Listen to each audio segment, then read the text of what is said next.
Hello, everybody. We're back. Hello. No, we're not. Hold on. Things are weird. I hate this new OBS layout. Let's fight it. I hate it. They rearranged all the buttons, and now it's hard to figure out where things are. Hello. Holy. Alright. We're back. Some announcements before we begin. The other two may be joining us. Who knows? Sam, anything for you? Codex Legendarium is still in mid-transition from one system to another, so we'll be back eventually. I will let you know when we will be. Yay. When I know. Cool. Kate, anything for you? Just the same old, same old. If you want to support a small business / artist, you can check out my Etsy shops. I make a bunch of really cool crochet plushies and dice bags and even stickers. So go check it out. But Yay! Do it. Links in the chat and in the video descriptions on YouTube when that goes up. So do it. Woo! We are nearing the end of this campaign, most likely in the final arc, and just we're getting near the end. And once that's done, we're gonna do some private session 0 stuff for next campaign, splitting the characters up for the next little group. So people come into the next campaign knowing people. Nice. But not like super knowing people, like you've been together for like a day and that's about it. And then we'll be streaming like a 4-part series and a new game to play on the channel. We're going to look at Morkborg probably, because that's fun. And there's it's like super easy on the rules, which is more appealing to me nowadays. Complicated games aren't fun for me anymore, really. So, yeah. We're going to play that. It's really fun. It's designed to kind of resemble old school kind of tabletop games, but also it's like Doom Metal meets fantasy. And it's kind of got like Dark Souls vibes. So if you're into kind of like the weird, like not apocalyptic, but weird like worlds that are just kind of weird, it's fun. It's got like a 2-headed basilisk as like the main sort of demigod, and every day the game master rolls a die to see how the world is affected that day. Like, do all the birds in the world just randomly die one day? It's fun. It's cool. And we're gonna check that out. Like, one of the classes is Gutterborn Scum, so we're gonna play around with that because it's really fun. And then we'll be starting our next campaign sometime. Character art is coming in. It's gonna be great. I saw my in progress one. It looks awesome. Yes, indeed. But yeah, before we get to that, because that's a ways out, sort of. Last we left off, you all, long story short, kind of, people died. Technically, everybody died, because you aborted a timeline and jumped into a new timeline after resetting events of a ship exploding and killing 2 people, and then it's a lot to explain. So go watch last week's episode, because I can't explain it. Time shenanigans, explosions, time remnants, weirdness, people that never existed. Time remnants on remnant. Yeah. But copies of people that didn't exist, and then reverted that timeline, which caused a rift to open up in a forest, and a weird sort of dragon with an eyeball mouth flew out. It got killed. Ricky fucked with time again and closed the rift, preventing the creature that would have came out from coming out. And eventually it was dark out, so you all started setting up camp. So you're in the middle of this forest. Not really a forest, it's like a copse of trees, to better describe it. It's about -88 Fahrenheit, -67 Celsius if you use Celsius, which currently no one else here uses Celsius. But yes.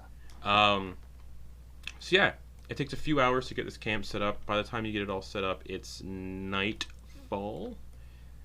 And having to chip away the layers upon layers of thick ice on the surrounding trees, harvesting said wood that you can get from the petrified remains. That's what takes up the most time. The fire that you can build doesn't help much against the unnatural cold winds and blowing snow that assaults this region on a daily basis. And again, negative 88 Fahrenheit. For context, at such low temperatures, exposed flesh can freeze in a matter of minutes, like completely freeze solid. And survival of time is unlikely without proper protective gear. The fire aids somewhat, but it's still deathly cold. As for shelter, you know, you're probably not going to get the best shelter out of what you got here. The tower's gone. Based on the environment, the temperature inside your little shelter would probably be about 10 degrees warmer. But you're in for an incredibly cold night, and should the fire go out, those of you without cold resistance may not survive even a few minutes, even with cold weather gear. But that's where we are, setting up this camp in the middle of a forest. We haven't had need of this in a while, but can any of you use your magics to dig?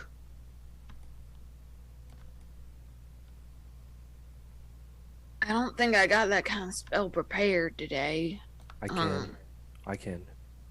Oh, Yes. that might help with all of this terribleness. I have to remember that we don't remember that Flitz already did this before. Correct. Oh, yes, I could do it. Can we... Oh. He'll clap, and Fae Flitz will appear. Okay. And almost the same.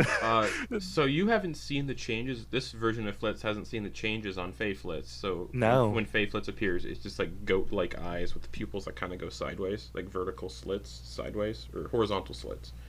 He'll kind of walk over to him and I imagine it's like where you move like a chicken head, but the eyes stay like looking. It's very much in that weird kind of sense. Yeah. All right. Could you start digging a bit and because it has snow, right? It's like 4 foot deep snow. Yeah. Yeah, start to digging a bit. I can't. I have to.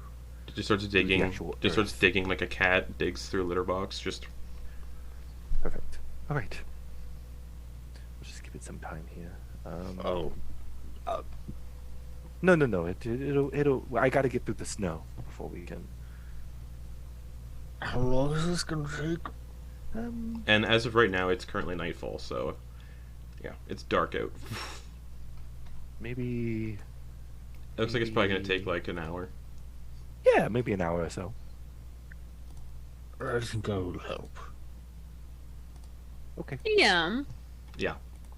Could I maybe animate some rocks or trees to, walk around and create a sort of wind barrier around us? Using the staff. Yeah, using the staff. The 1 day thing you can do with it. Oh no, I was gonna cast animate objects through the staff. Hold on. Could I maybe animate some of these trees and/or broken branches and rocks? There are no rocks. Oh, there's no rocks. Wait, we need like a shelter, like a windbreak. Yeah. I have an idea. Yeah, what you got, Ricky? Ricky's gonna take the folding boat, and he's gonna like tip it so it's up like at an angle, and start unfolding it so it's like okay, cool. kind of upside down and propped up on the mast like this, so it's like basically a lean-to. Yeah, that's amazing. If we and I'll unfold it all the way so it has the full mast. So it's the mass. mass. So it's a massive boat. Yeah, I think it's. Let's see the dimensions. 24 feet long, 8 feet wide, 6 feet deep. So, and then it's got the sets of oars and everything too. So like, we can like use the oars to prop it up further along, and then it's got a square sail too, which you probably detach and then like drape that over and use the anchor to weigh it down and make it into a tent, basically. Yeah. For reference, Everest is negative 26 degrees. Oh, it's colder than Everest. Yeah. Shit. In history, the Antarctic got to negative 100, and that was once. In recorded history, though. This is daily negative 88 Fahrenheit here. Which you were told last session wasn't normal for this region, because you passed by that village that wasn't built for this, and the dwarf there told you that one day a storm came down from the mountains and basically everything was frozen. Impossible to comprehend. Okay. It's exposed flesh freezes in a matter of minutes to being frozen solid. Flitz is gonna be then casting Prestidigitation. He's gonna warm up his clothes. He'll cast Prestidigitation on his clothes to keep them warm. Okay. I will say, if you want to survive the night, you will need a fire, and if that fire ever goes out throughout the night, people without cold resistance are, not gonna have a good time. Yeah, and I can't go my fucking ball. I was, hey, Flitz. Yes? I was, could you do me a favor and hit me with the warm stuff while I change? I show him the Wynocton sweater and outfit. Oh, yes. Because it'll be warmer. He'll cast Prestidigitation on the just to keep the. It's more like a central because it's. Wait, let me double check how focused it can be. Yeah, 1 cubic foot. So, just kind of focus on an area to keep it the most vital. Probably just the chest. Yeah, keep the lungs working Keep and all then that warm. Yeah. put that sweater and then put the armor back on over the sweater. So it's probably gonna poke out, like in spots, get a little bunched up. Not the most comfortable, but. The only person who doesn't seem cold is Dax. Oh yeah. Okay. Oh yeah. Access cold resistance. Goliath. Then in that case, since we need probably will need a constant fuel for the fire, I am going to use that create stuff effect on the staff. Okay. To create a pile of firewood, so that we can just add it to a fire over the course of the night. Okay. For whoever's on watch. All right. So you focus on the staff, and then kind of like you're using the console command on like Skyrim or something, or like an RPG, and you're just using the cheats to spawn in I'm items. doing F10. Yeah, using like the cheats to just spawn in items. Basically, like this pile of wood just appears out of thin air right in front of you and just clatters to the ground. Yeah.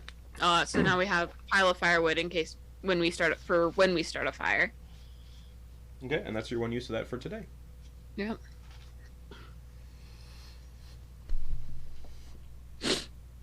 When we start a fire, so are we looking for oil? Or since we have wood, we need an accelerant, yes? Let's have some paper, some parchment if we need to use that. I do have produce flame, which I believe you can use to catch stuff on fire. Yeah. Yeah. So I can start a large enough ball of fire that we could get it going, I think. Let's just see how good your shelter is, since it seems like you're all kind of working together to do this. Everyone give me a survival check. Well, so that means that's going to count of how good Ricky sets up the lean-to with the boat. How good everyone does on their own little tasks. I just saw what somebody got as a total, and it's hilarious. Oh no, Ricky! It was an 18, and then it tipped over to a 2, and a plus 10. All right. Okay, not bad.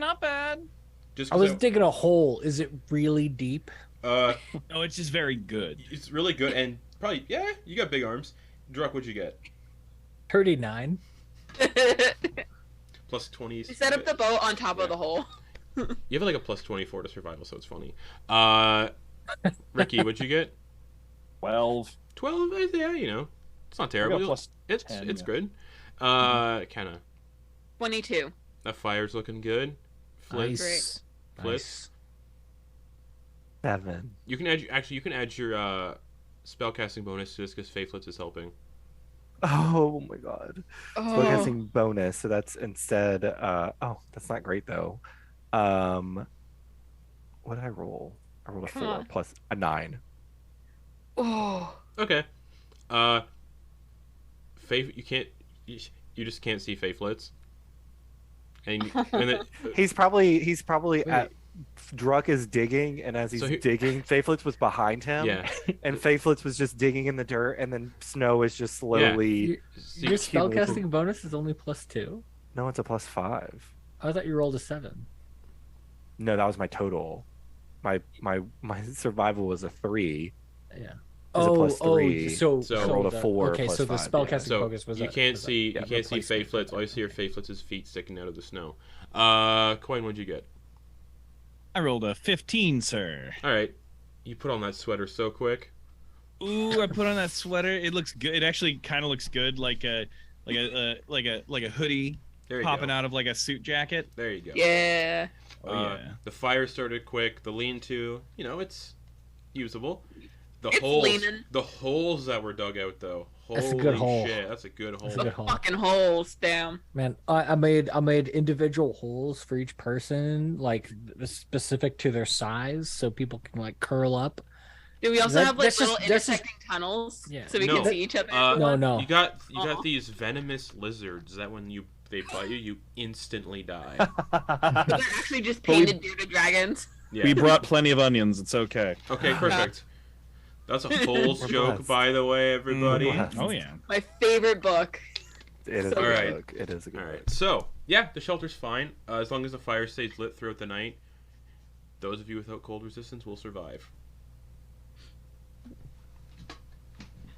There's at least 1,000 gold worth of wood to throw on that fire. Well, we know that one of us doesn't sleep. If you don't sleep. I need to sleep. All right. I Who's need got to sleep. who's got fire duty? I can help. Oh, you rest. You rest, Ricky. I mean, I will. I can also help, though. Oh, like you don't need to. Oh no, you're an Yeah. elf. Yeah. You're like a full elf. Yeah. Oh, you got the mirrors. Ricky's got some long ass ears. Yeah. Does he have? Oh yeah. Like pokes out of his hair. I thought Ricky Yeah. had like long hair too. Yeah, kinda. Okay. Oh, Ricky's Well, while y'all are- Ricky's well, just the David first- Bowie from the Labyrinth. Yeah. There's actually never. Well, no, it's come up a little bit because you've seen him use his racial ability, Ricky the Eladrin. that's right. right. That's He can right. that's why he can teleport himself and other people. Do they have the same? Yeah, trance? they're just Okay. they're Yeah. teleporting elves basically. Okay. They're more acute. They're seasonal elves. Yes. Heavily seasoned. Oh dear. Add a little spice. So while Ricky is trancing and the others are sleeping, Flitz will pretty much keep it going. Just staring at the fire and occasionally just throws a stick in there. Alright, the rest of you can sleep if you'd like. Yeah, Drux. Because it's been a weird Drux day. curling up into a ball. He made himself the perfect hole for him to like circular hole for him to Perfect. roll up into and feel like snug. Okay. Quoin is going to take 10 minutes Mm-hmm. to paint a little brown wooden door.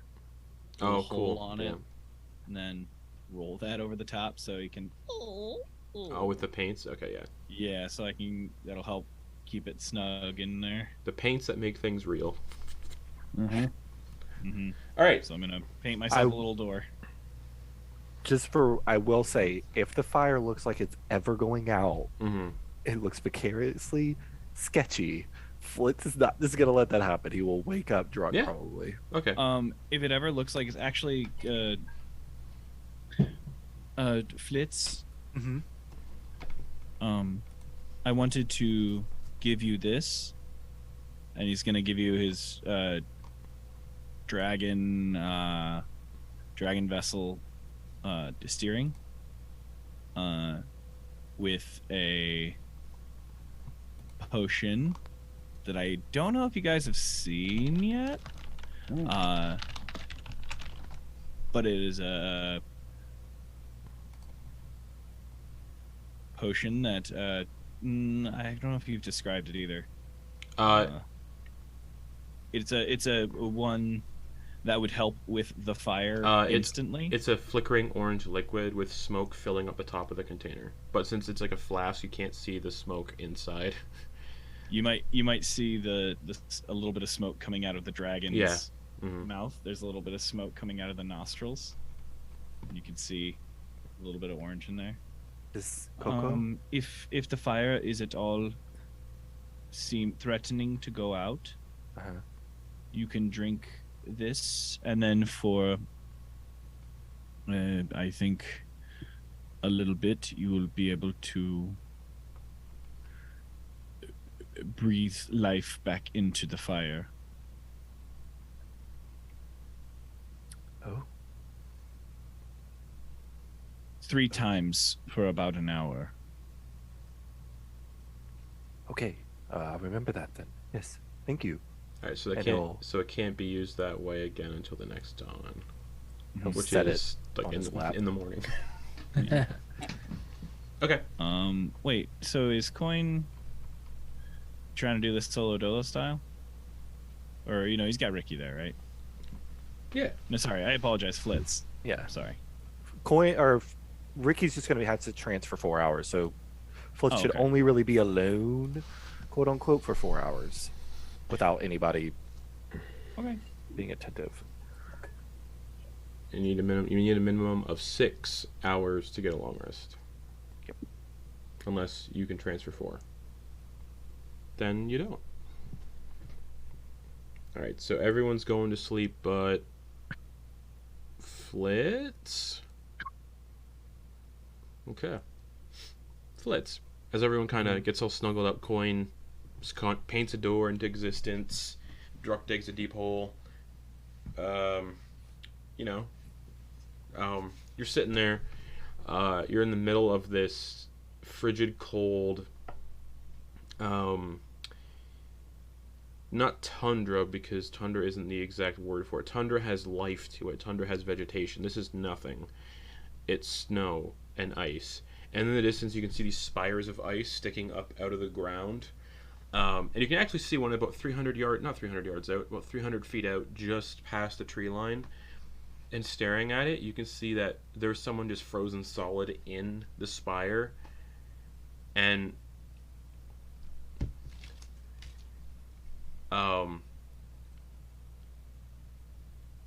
just someone frozen solid. Looked like they were in the middle of just hiking through this wilderness, and they're kind of like frozen mid-walk in this spire of just ice. And then to the north, you can see those mountains with a swirling blizzard just swirling constantly around the tallest peak. It kind of looks like the rings of Saturn, kind of just like swirling around it. That's what the blizzard looks like on the top of this mountain. That's the mountain that the snow message said to meet Ogden Boone at, or the message that Dax told you about. Said to meet Ogden in those mountains to the north. However, you feel a sort of tickling sensation on your side, like your waist. Like it feels like someone's taking their finger and just going like on your waist. Kind of swat at it. You swat at it and you briefly swear you feel a knuckle bone, and then it's gone.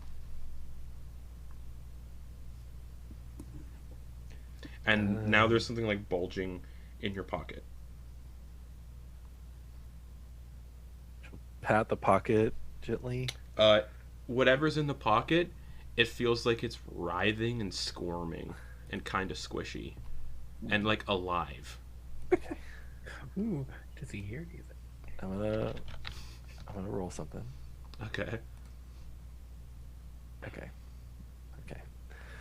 He was gonna scream, but he didn't. Okay. He gently reaches his hand in. Okay, hold on. Feels around. Hold on. Does a 17 hit? No. Okay. You feel something like latch onto your finger, but it doesn't like pierce the skin. It's kind of like he like dangle. goes to grab it quickly. Okay. There's a weird looking grub. It's a finger-sized like maggot attached to your finger. Shocking grasp. Okay. Is that an attack roll or a saving throw? Yeah, I could make Go the attack roll. Attack roll. Ooh, 16. Hits. Okay.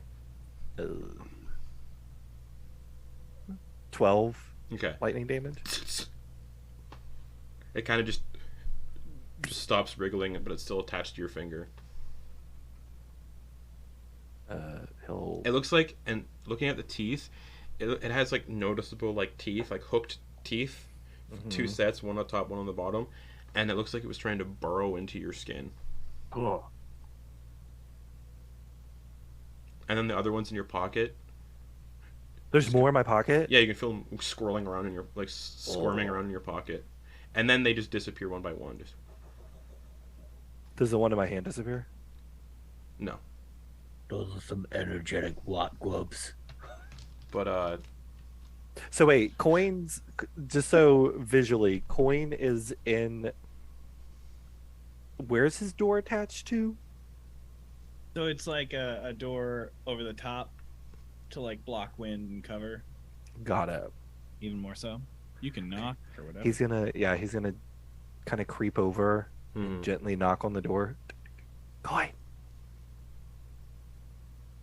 you've been asleep for like 20 minutes. Yes, no breakfast. I'll call in the morning. Still talk. Shh. Hey, feel your pockets.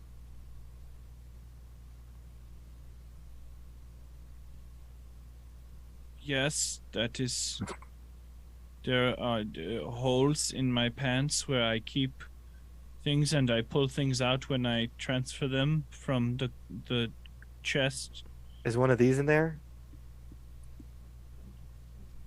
He'll kind of wriggle it right in front of his face, like right at the Fingers. where his little It's snout just a is. finger-sized maggot with big teeth. Oh, did you make a friend? No, it was in my pocket.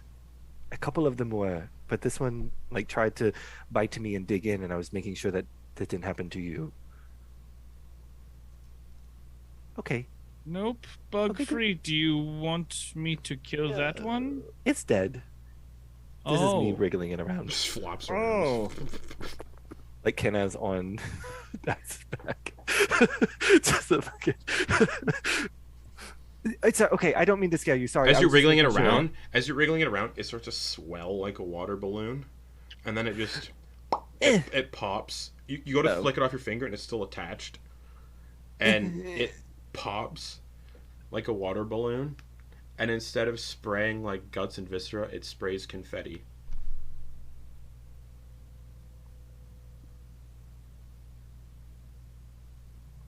But the confetti smells really bad. And as the confetti starts to like land in the snow and on your clothes, oh, it's not confetti. It's just dried skin that someone's painted a different color to look to like resemble the colors of confetti.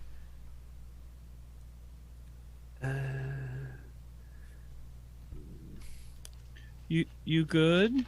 You need help? No, it's fine. It's fine. I'll be fine. He's gonna take his pockets and he's gonna make his little pockets stick out so they're not, so nothing can be hidden inside of them. He'll just kind of. You get some sleep. Sorry, and he'll kind of gently. No, that's pat- okay. If you need me again, don't hesitate to give me an old knockarooski. All right. Okay. Well, Okay, sleep tight. thank you for taking this watch. You're welcome. All right. Bye. Bye.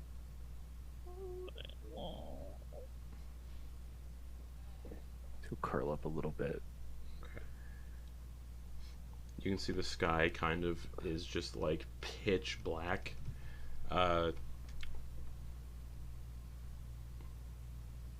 He's gonna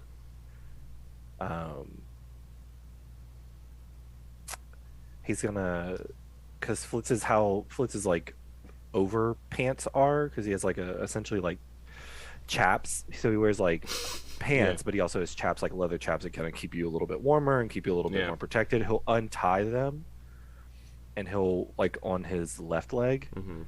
and he'll remove the leather and he'll roll up his pant leg a bit, kind of pull it up Okay. and look at the eye. It's just blankly staring. He'll kind of like take his finger and he'll like, you know how doctors do the Yeah, oh, yeah. my eye. It follows. Okay. All right. He'll gently pat the. It's like he pats the lid a little bit. It feels like you're patting your eyelid. Oh, okay. And he'll roll the pants back down. He's just making sure nothing weird was happening with that. But yeah, he'll just continue to watch at this point. Okay. Other than the weird swarm of maggots in your pocket and the definitely frozen to death person just outside the campsite, the night goes by uneventful. The fire stays lit, and you all wake up having gained the benefits of a long rest. Ooh. During the initial hour where our spellcasters are probably preparing their spells, Druck is going to focus on his cloak and attempt to summon a meal for the day. All right, so everyone. that's your action, your powered action for the day. Yes.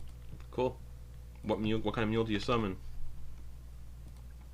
Because it's so damn cold, like he's summoning like hot broth. He knows the dietary restrictions of some of the people, so he's thinking like hot broth, potatoes, carrots, potatoes. Potatoes. What's taters, precious? That's taters, precious. And Boil them, mash them, put them in a stew. as well as Stick 'em in like a Stick them in a stew. as well as any like nuts and Okay. stuff that might go with that. D's Did, because of the naturalistic, this is essentially a god damn it, paleo diet type stuff, so probably Okay. not bread, right? I mean, considering Correct, like yeah. what, yeah, like based on Druck's vibe, Yeah. there would be no bread involved with this. It would be essentially just paleo shit, right? Yeah. Okay. Okay. Seems so you're trying to put us in a state of ketosis. shut up. That's not keto. No, I've heard it's good to get into that state. Isn't the really villain of helps. this campaign ketosis? Yeah. It's true. It's true. But yeah, so it's mostly like broth, Okay. and yeah, and all of these vegetables and fruit and nuts. Cool. Just for curiosity's sake, by the way, Yep. Flitz probably breaching on to like the last 30 minutes before like the full 8 hours are up. Mm-hmm. He'll like look at the bottle that he has, Okay. and he'll kind of look around, and he'll drink it. Okay. So The- you have basically you just imbibe a potion of fire breath. Oh, So I didn't realize that's what it was. it Yeah. warms. I did not realize that's what it was. It warms your throat. You can exhale 3 times, or after an hour has passed. So the potion lasts for an hour, or after you exhale fire 3 times. It's a 30-foot cone. It doesn't. It's not a cone. It's just within 30 feet of you, at one target. So you can breathe flames at one target within 30 you feet. get DC 13 nice. Dex save, or they take 46 fire damage. um, And it So lasts while for, the it others lasts are- for, it lasts for an hour, or until you yeah, do it while 3 the times. others are getting up, he'll wait like the 30 minutes. Night, he probably feels that like in his chest, that like Heartburn. yeah, like that. Ooh, okay, this is really intense. But as the others are kind of waking up and going about, he's gonna walk over to where that person was. Okay, yeah. So about 300 feet out of the copse of trees, there's a person in heavy furs, and they're frozen. They're frozen in like mid. It looked like mid walk from when you were camping, but it's like mid run, and their head is like looking behind them, like they're looking at something behind them, and they're frozen solid. But the ice that froze them is in the shape of a spire, and all around this landscape, because you didn't really see it, because you popped out of a bottle, and then Yeah. it was dark. So the entire landscape of this region is dotted with these spires every couple hundred feet or so. And you can't see what's in the distant spires, but this one, it just has a frozen mountain dwarf running. Can he? He'll like lick his lips. Oh, I thought you were gonna say lick the spire. No, lick his lips a bit, look around, and he's gonna focus on melting. He's gonna not melting, but he's gonna focus on expelling the first blast at Sure. the like not at the face, but more at the like Mhm. above the head. Sure. He just wants to see if it'll work. So he'll Sure. That fire has no effect on the ice. Doesn't melt. It doesn't do anything to it. It stays the exact same state. You gotta go to the blue temple and get the blue fire. Yeah, the blue fire. Yeah. gotta upgrade. I get it. I would hope so. He's gonna take note of the different spires and such now that he's gotten out a bit. Taking a good look around. The Do they next, look the next, like the next there's- closest one would be about 100 feet away from this one. He's gonna attempt because he is proficient in survival. Could he or nature? Could he try to ascertain if they are coming from a certain direction or if they just are random? They're random. Okay, so it doesn't look like there's like. Yep. Okay. They're frozen in these weird jagged spires of ice. Some of the spires look like they've been feasted on, including the things inside the ice. So some of the spires look like they've been gnawed on, including the creatures in the ice. Oh, but this guy doesn't. Yeah, and just judging like this, the environment now, you can see better in the day. It looks like it looks like some of the ice is unharmed. The trees, upon closer inspection, the trees of the copse you're in, it looks like they've been hacked at by blades all around their exterior, including like that's the bark, and then the ice that encases them also looks like it's been chipped at by blades in the entire circumference of these trees. Okay, so okay. Just every single tree is like that. Those are dead trees then. Do the so the guy, sorry, the guy in the furs and such, does he? Oh, never mind. We don't remember that person. Never mind. Yeah, I was gonna ask if he resembles that dwarf from the Oh, yeah. Yep. You don't know that guy. No. You gotta remember that. He'll attempt a few more.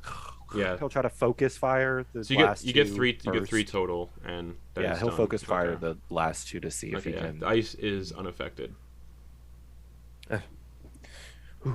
He feels a little colder. He'll jostle back over to the others. And yeah, And the he's snow everywhere looks like it's the same depth, between 4 and 5 feet deep.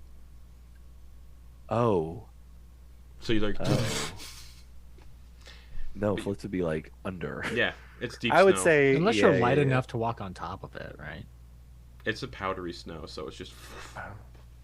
So it's like it's okay. No, it's fine. It's not. It's He'll, not. It's not wet. It's like the snow isn't damp enough to like be densely packed. It's all powder. So just.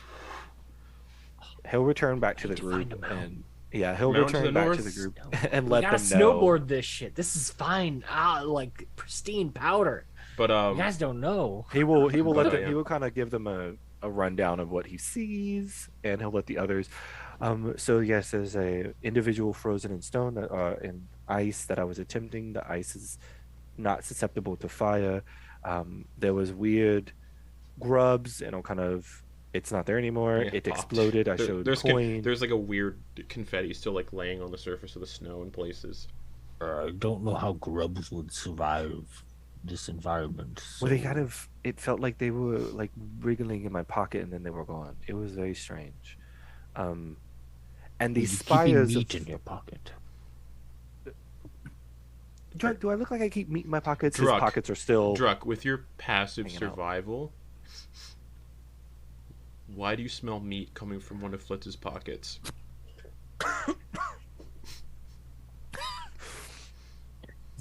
In response to Flitz saying, "Do I look like I keep meat in my pocket?" Druck would just be like, Yes.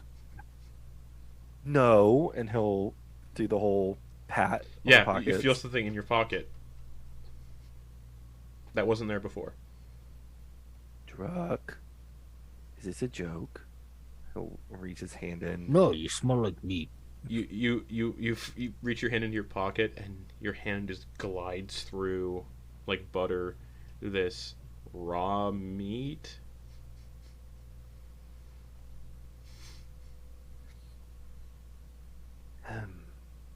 He will gently take his hand out.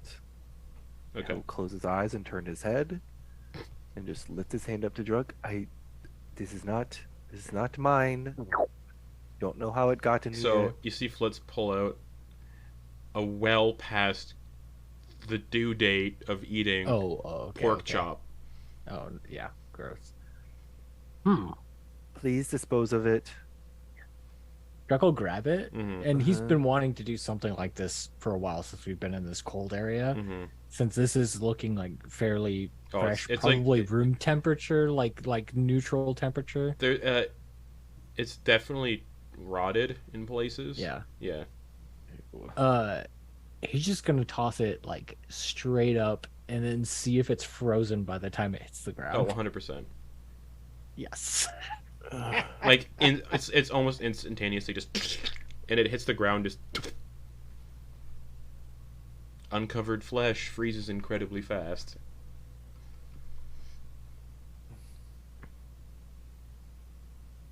Damn. That's a good test case. Flitz, I don't know what you do during the night. Just, take it easy. I don't do anything. I just sit and stare at the fire. That's all I did. What you do is your own business. But I do have some food just about ready. It should suit everyone's dietary restrictions, I think. I'm aiming for like a broth and some accoutrements. Can I just like put it in a water skin, an extra water skin, and carry it around? I don't really have an appetite anymore. Well, tell me you don't have the appetite after you smell it. Okay. His hand is still like in the air like this. And Druck will just like kind of take a little bit of his water and just kind of, since it looks like is like just disgusted with that, he'll like rinse it off. And Yeah, the then water kind of, the water just instantly freezes. He'll cast prestidigitation Okay, to warm then it. It melts. He'll wipe his hand on his leg. All right. I don't like this place. Oh, that reminds me. Yeah, Druck, as you go, actually, as Druck goes to pour your water skin out, nothing comes out because it would have frozen. I mean, in this Not super chill. with Druck's like maybe passive or active, however you want to say it, survival. Given the temperature, he probably would be storing his water skin next to his body, correct? Mm-hmm. Okay. Mm-hmm. Okay. Probably near your core, you long-limbed. Yeah. Okay, fine. everybody Bugbear. but Druck, your water skins are all frozen solid. Like inside, the water is Dang. all just blocks of ice. Oof. What? I mean, My good water thing- skin's in the chest. And that's fine. But Good thing we have a fire by which to warm our water skins. I'm gonna guess Ricky's is also fine, given that it's a decanter of endless water. Damn, what? Regardless, we do have. Yeah. We do Ricky have a just meal takes it coming and up. geyses it to his face whenever he's feeling thirsty. Oh! It's like one of his dogs on a water hose. That's gonna give you like that frozen in the snow, wet hair freeze thing. Straight back, just so frozen. what was? I know it doesn't look like I'm cooking any food, but believe me, it'll be here soon. Okay, Druck. I don't know how would conjuring food from this. It just happens. It just appears. Oh, it takes like an hour to. Yeah. Oh, it takes an hour to consume. It takes Okay, an hour to never mind. consume, and Sorry. when people consume it, they get temporary hit points Okay. equal to. I read it wrong. I thought it took an hour. No, to it just actually instantly appears. make it. Oh, okay, cool. Is Druck will be it like bing, bing, bing. is it similar to Heroes No. Feast? It just gives you No. temporary hit Okay. points. It's somewhat similar. You guys would look at it.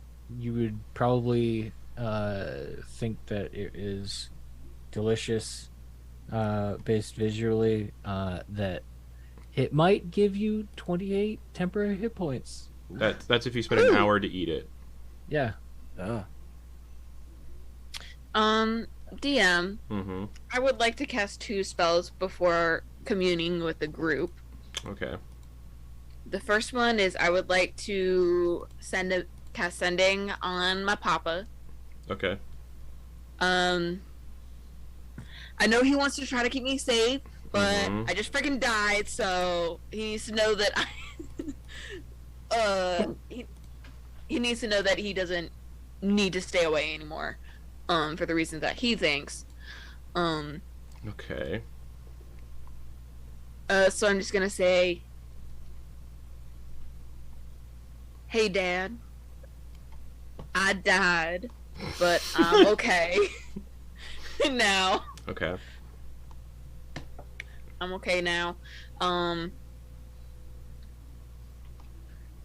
The thing you've been running from can no longer hurt us. That's 20. You don't need to do all 25. But I got a lot to say. Okay. I want to see you. That's it. Okay.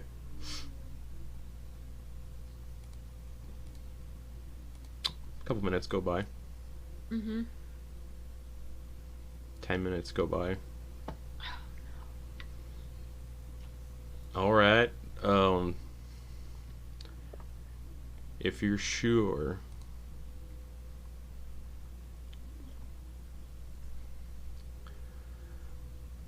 I have a shack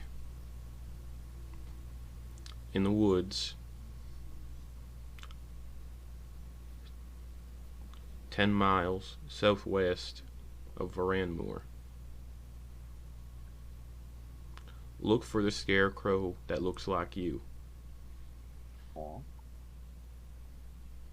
You said 10 miles southwest of Varanmoor? Yep.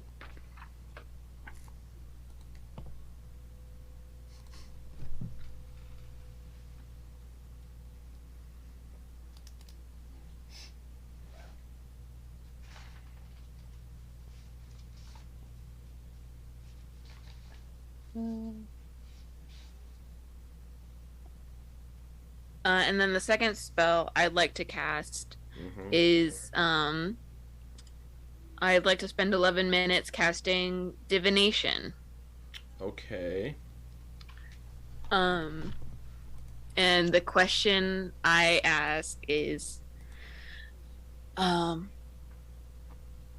there any dangers in the mountains where we're heading? Other than Ogden Boone. Mostly at the specific location we're heading, but like Yeah. along the way would be nice to Okay. know as well.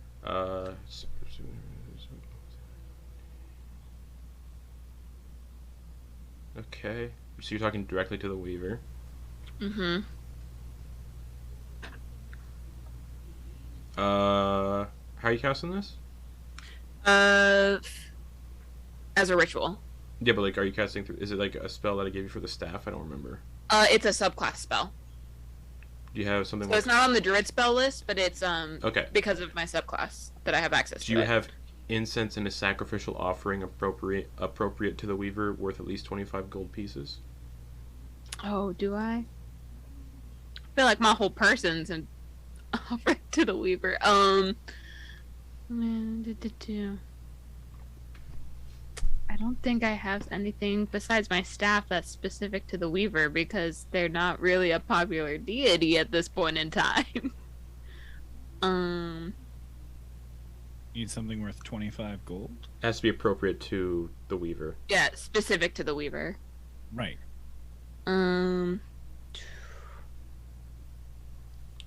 Would I be able to use... Oh, do I still have that powdered cathadium? You do.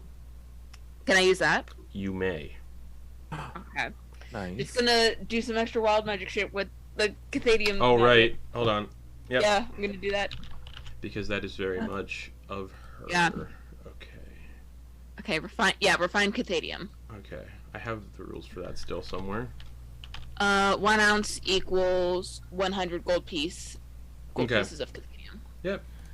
Okay, so I only need 25, so I need 1/4 of an ounce. Yeah.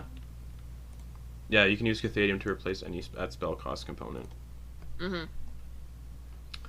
So how much is 1/4 of an ounce in pounds?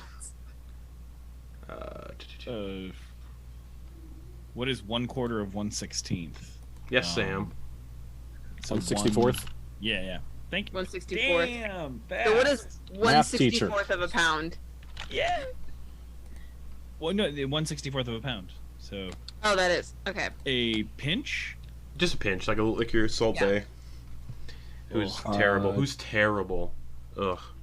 That video of him cutting the steak with a knife like in someone's face. Anyways, you're doing the whole like dusting of Cathadium. I think I pile it into my palm and then I rub it around and then I blow it towards our path. Okay, roll a D100 because this will cause a wild magic surge. That's why I'm doing it in my hole. What? Ooh, ooh. Context. What? Context. Oh no! This is wild magic all in my hole. Oh, Okay, Kenna, We we have to get pay what you're awful. into now. We get what you're into Awful. now, Kenna. anyways, 51. you got what? 51. Oh, they said 1 because that would have I been did fun. too. All right. Okay. A spectral shield hovers near you. Just and then it disappears in a minute.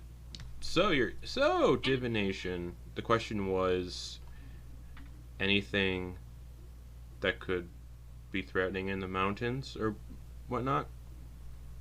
On our path to where we're going. Where are you going today? I think our goal was to. We were going to the place where Dax's note said to meet often. To the mountains. Okay. To the mountains.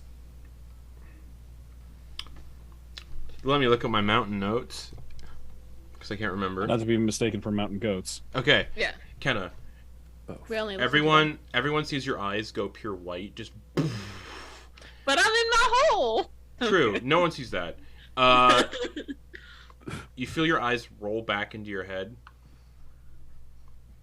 and your consciousness is jettisoned to the north.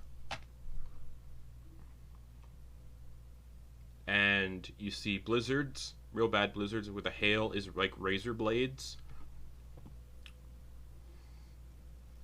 A bunch of dead people on the mountain, left where they were during their climb.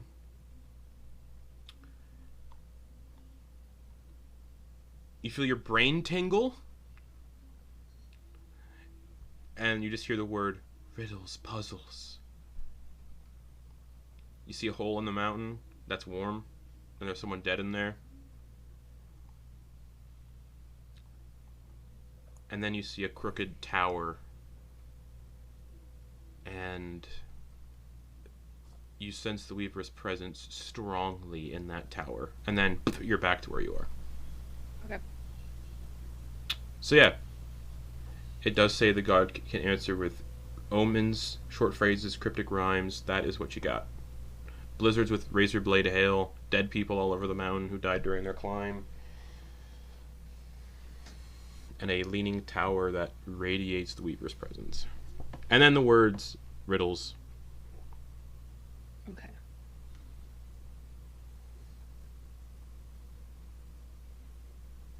Okay. After finishing that up, I will join the others for breakfast.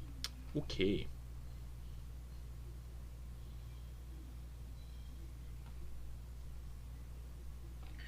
Morning, y'all. Everyone keep warm all right? Mm-hmm. As much as one can in this environment. You sleep all right? As well as I could, yeah. Just a door. I'm accidentally standing on the door on top of Quoin's room.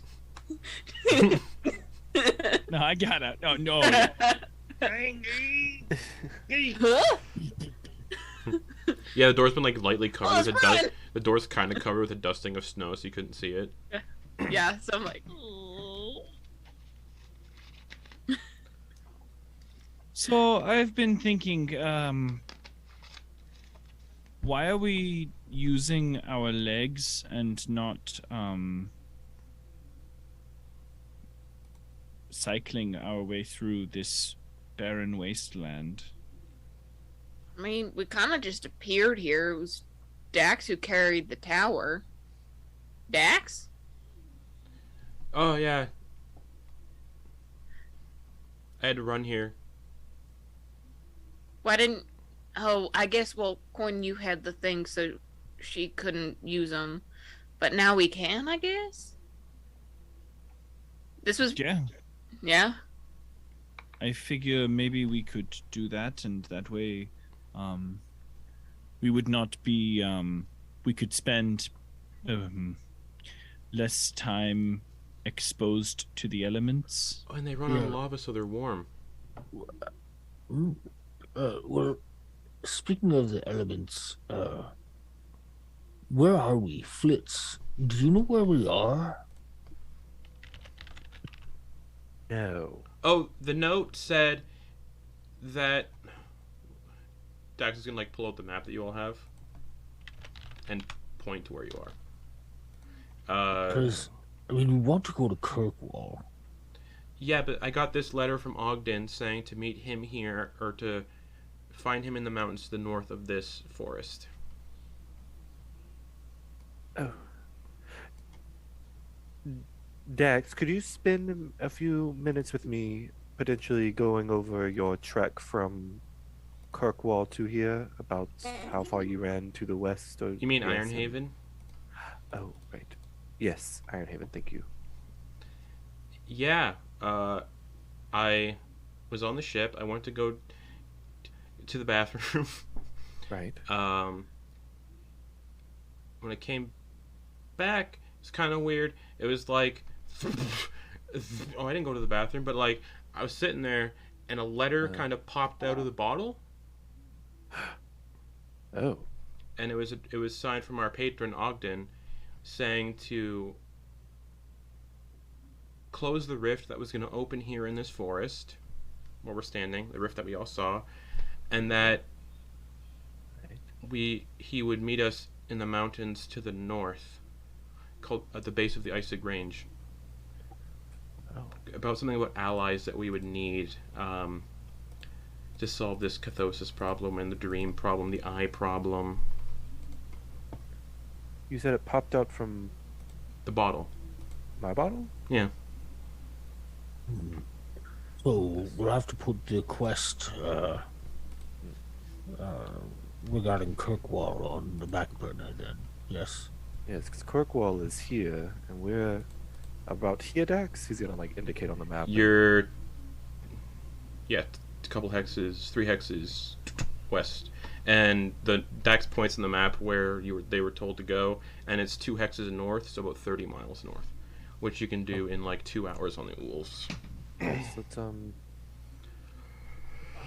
this Ogden individual must be quite powerful if he's able to conjure notes from my bottle. I didn't think... Is he... anyway, I don't think it really matters. He's an archaeologist, apparently. I think we share that. I'd like to spend some time with him. What does man of leisure mean? I know what Seeker of Treasure means, but yeah, that one escapes me a little. Yeah, what does... Is that the name? Is that a term that he uses on himself? Yeah, he had said, he said he's Ogden Boone, man of leisure, seeker of treasure. What is this leisure? Like, is it, I mean, is it the place where he is from? Relaxing. Based on how he carried himself, it seemed like he goes about every aspect as kind of lackadaisical, you know, like with the wind. A bit lazy too. I feel like we're levying a lot of judgments on what that You're using the man of leisure. A man of leisure is usually someone who doesn't feel like they need to earn their keep. Oh. Wow, you're right. What a lazy piece of crap. Yeah, exactly, Quoin. Exactly. Oh yeah. So maybe I don't want to hang out with this person. Yeah, You're let's right. dunk You on convinced him. me not to. But he said It it's. sounds like a real. He said Ooh. it. He said it was important to solve the problem that you've all got growing on you, and me too. Yeah, Oh, we yes. should. We should oove it up, as Yes. Quoin would say. These eyes are becoming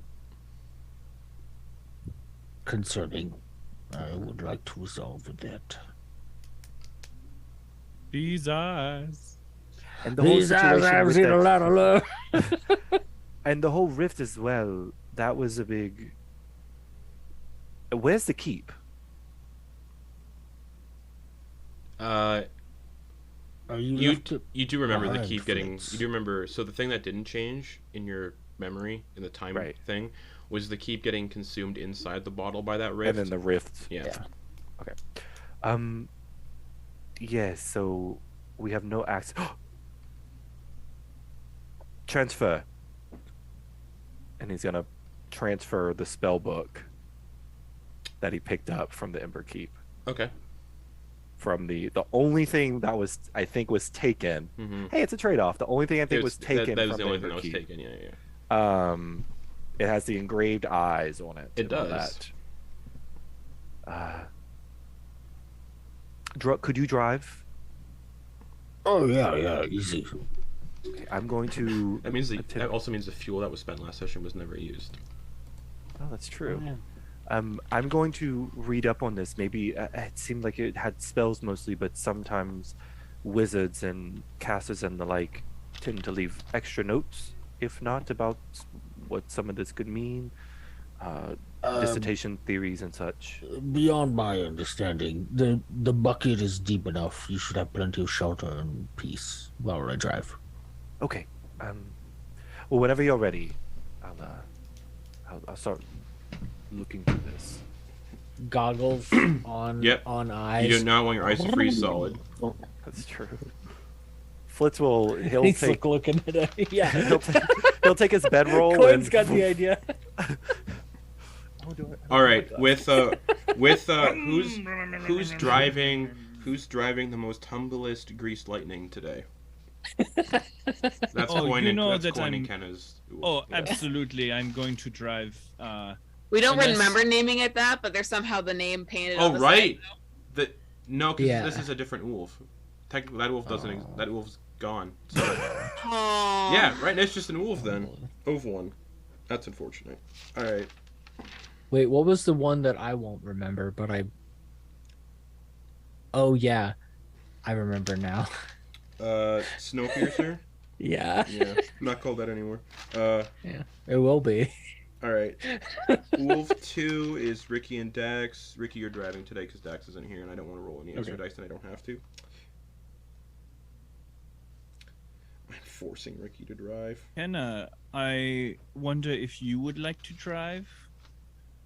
I could definitely easily give you pointers, Hey, Take Coin. over. I just want to ask you one question. Yeah, what's up?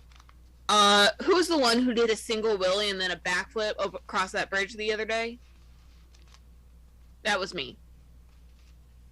I'm good, thanks. And I rev the engine. Hell yeah. All right. So it seems like the student has become the master. So who's oh wait, yeah. So Druck's driving the third one, so Flitz can read. Yeah. Wow. All right. So you set off. Oh, hey, Coin, before we head out, I have a proposition to name our wolf, I think. Yeah, okay. I'm open for it. I like it. It's a Yeah. circle of positivity. Like we no bad ideas. We swirl them around. What are you thinking? I was thinking Mm-hmm. the awesomest grease lightning. Okay. Take one. Love it. What about something that glows us up, but is also like super chill, like Bahamut's humble servants. Plural. That might be a little... Now mash those together. What about the humble greased lightning? Okay, I like where you're going. I'm gonna take that. Boom, accept it. And what about Bahamut's knees? Yep, that's it. The bee's just a knees. reminder. I think part of the thing for it being the lightning based thing was because it has a lightning cannon on it. Yeah. Oh, I am well aware. So Yeah, just Quoin- Bahamut's Okay. knees. That's where the lightning comes from. Bahamut is his knees. Oh, sure. I'll let you have that one. But Bahamut's knees. what about... I have one for ours. It comes out if you say it. If you say it fast, it's Bahamut sneeze. Bahamut's knees. Yeah, It's it's, just- it's lightning. it's electric. Bahamut sneezes lightning. Yes. Yes, you know, evil What about so sweet offends lightning? evil so offends Bahamut's olfactory nerve that it is triggered into expelling a phlegm of electrical justice that comes out and would smote the very heart of any demons or any wrongdoers or nasty lads that are trying to make indecision and So, distrust Quinn, I hear what reign. you're saying, and I Yeah. just want to catch it, throw Right, it back. Love it. We Yep, mean- play yes. catch with me. Yes. Lightning cannon, codenamed Bahamut Sneeze. Oof. Oh shit, yes. Oh, I'm into this. Yeah. Oof. Okay. Oof. The wings Ooh. of Bahamut. Okay. Ooh, we're getting close. I feel a little selfish. I mean, Bahamut be praised, but like I feel a little like we are being perhaps overzealous with too much naming of Bahamut. So like,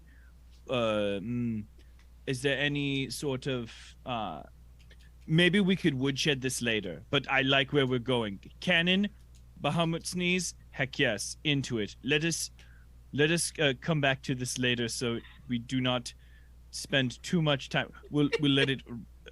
Quoin, Bubble. did you rub dirt on your goggles? Why are they darkened like that? They are made actually. So you may or may not know this.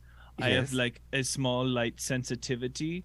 It makes gives me migraines. So I had these made. I had Did you? Are you lying to me? Yeah. No, What? That's why he has Are to. you That's fibbing? why it's his visor. Oh. Are you a fibber? What is it that you needed? It Nothing. sounds like I could tell you the tale. No. You want me It's to weave a fine. dream? I'll weave a He'll dream. take the for bedroll you. and throw it over him. Ricky, you can name our wolf. Oh. I've never named a vehicle before. First thing that comes to your head is usually how I do it.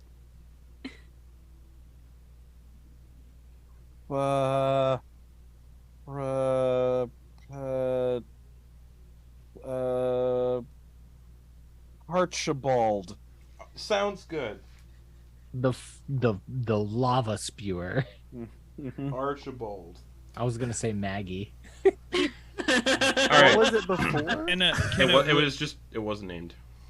Kenna, I've got one more pitch to you real quick. What about Gozy? It just goes. You know That's so Deep- close to Deep go. cut. It's so Deep cut there, yeah. So close to what? Kate doesn't get the reference, but I heard gozy as in it goes. I heard goatsy. Yes. So Oh, I yeah? also heard goatsy. I did Okay. not say. Perhaps it is. You're getting. Initially, I'm initially having a I hard time. was like gozy, fuck no, but what? It very quickly started growing on me. I like Gozy. Yeah, this is Yeah. good. I Like do it like goes. Gozy a lot. Yeah. Gozy and Bahamut Sneeze. I love can't. it. I cannot hear. Not go. And actually, the steering wheel on that Ulv is actually really weird. In fact, you don't hold it normally. You actually have to steer like no. You know, Don't look up the thing- Goatsy. Don't look it up. Don't. I won't. I shan't be because I don't know what that is. You and don't. I the whole time Don't. Garrett will was explain it to you saying- later. was saying Gozy, and it would be spelled GOES-Y. Yeah. Caleb is the I was summer thinking child. GOZIE. All right, so you guys can figure your names later. Named. Goatsy. Okay. Gozy and Bahamut Sneeze. The fact that you got to Gozy without knowing what Goatsy is honestly terrible and And impressive. moving Yeah. on from that, Just early 2000s awful memes. Yeah. does anyone else? Does the last group name their wolf before you set out? Return to the name Snowpiercer. Yeah, I mean, honestly, there's the same thing is going through their minds that they have the one like kind of piercing weapon, harpoon. And so there's nothing that would change their decision making based on the last time. So they probably And there was would've no last time, so this is Well, the I first mean, time. like that's what I'm getting at Yeah. is that nothing has changed. It Of still course. would have. It has always been and always will be Snowpiercer. Love it. Cool. All right, so Babies taste best. so they do, And they're so terrified that people are eating insects, but they're eating babies. Anyways, dumb. So you all get into Gozy, Archibald, and Snowpiercer. No, Parchibald. Oh, I thought you said Archibald. No, with a P. I started saying the letter P, but then thought of the name Oh, Archibald, okay, so we cool. translated Parchibald. So they got Gozy, Archibald, and Snowpiercer driving off into the snow. One of you roll me a d20. We'll see if you get a blizzard, because blizzards are fun. Because that is that's razor blades. not me. Not Garrett. Someone take it. else. 2. Okay. I was so Okay. close to an 18. So, remember how I said, okay, so you guys can see snow start to drift in down from the mountains as a blizzard forms. And the hail that is in this blizzard is like razor blades, giving Flitz some context into why the trees looked like that. I definitely would have warned people before we left about what I got from the Weaver, but I just forgot to say it. Perfect! So, the hail comes down like razor blades, rending flesh without the proper protection. Quoin's fine because Quoin's wearing a bunch of armor. Druck's got a lot of fur. So if Druck wants, Druck could get a clean shave. But yeah, this hail comes down like razor blades, so any exposed like skin is just getting, the hail just like sticks in the flesh. Ooh. I need everyone to make just Constitution saving throws. Shield above the head. Ting ting ting ting ting ting ting. Oh wait, it's the Constitution. shield that's like writhing, so it's actually not making a pinging noise. Ooh. Natural 20 plus 4 plus 1 because of Quoin for 25. Okay. 15. Dude, I only have a +2, so and I actually happen to roll pretty well. Ricky got a nat 1 and then used a key point with Diamond Soul to re-roll and got a 26 on the Okay. re-roll. So you all can kind of like hug the sides of the wolf in places to avoid the hail. Quoin is just with the shield. Flitz is small enough that they can like kind of cram into the sidecar and just not get pelted by hail. Yeah. No one gets impaled by the hail, but you can see it like easily have the capabilities to just like I said, just cut flesh clean from bone. Yikes. Yeah, that's frightening. Badoofa. But because you rolled a 2, Oh no. that's the only thing that happens. Is this blizzard, and then by the time you get to the base of the mountain, the blizzard stops. It only takes, and I'm assuming you're going to full speed, so an hour and 15 minutes actually, not 2 hours. Nice. Have I discovered anything about this spell? Oh, it's got spells in it. Do you want me to send you the spells? Yeah, please. They're all spells you've never heard of before. Oh no. I mean, wait, no, that's actually right. That's great news. They're all homebrew spells. Ooh. Ooh. There's only 3 spells in the... Actually, there's only 3 spells in the book so far. It's like a book of someone who's creating their own spells. Okay.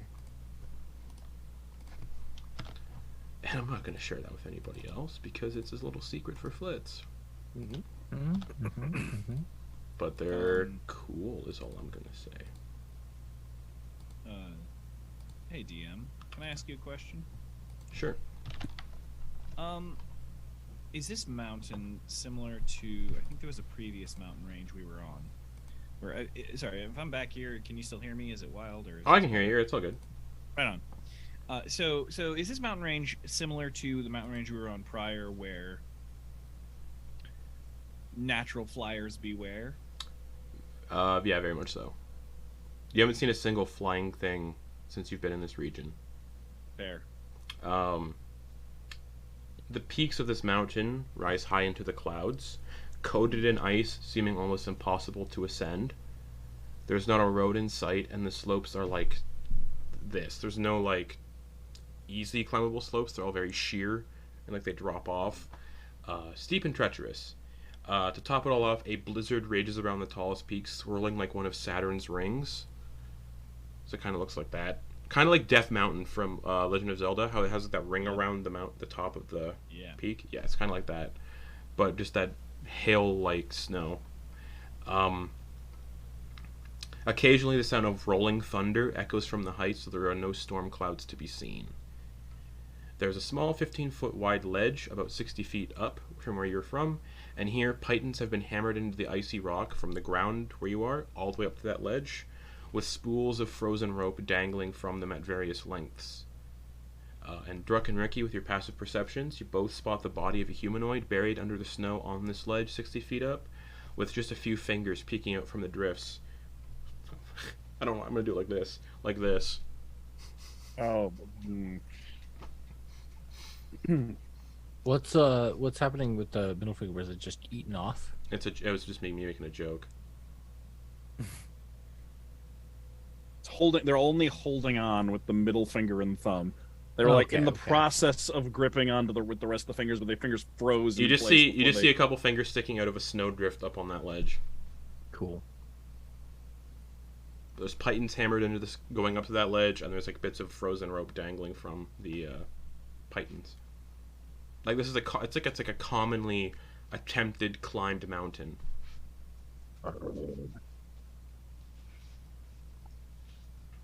So, Kenna, Yeah. are we really supposed to go this way? It seems just really bad.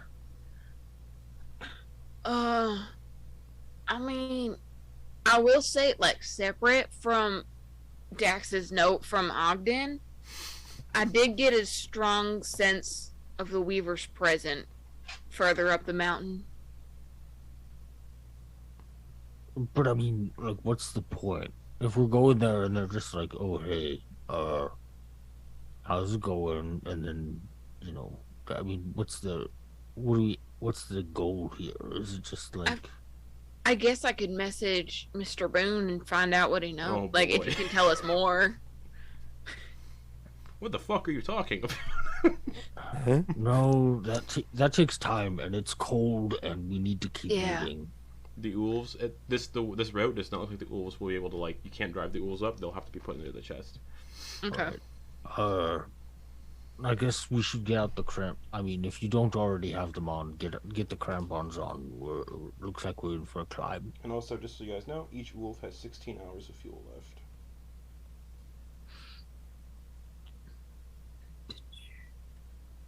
Okay.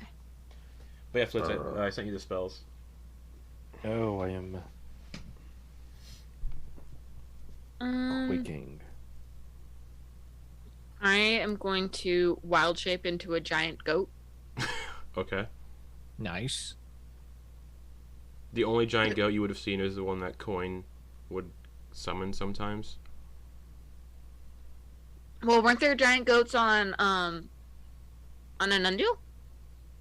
Not where you would have been traversing In the- regularly. Rockharar Mountains? You probably wouldn't have traversed there regularly. And you were there once, and mountain goats tend to be very, very high up on those mountains. So the first mountain goat you would have seen was the one that Quoin Okay. summoned through. Coin Steed. Yeah. Okay. Thanks, Coin.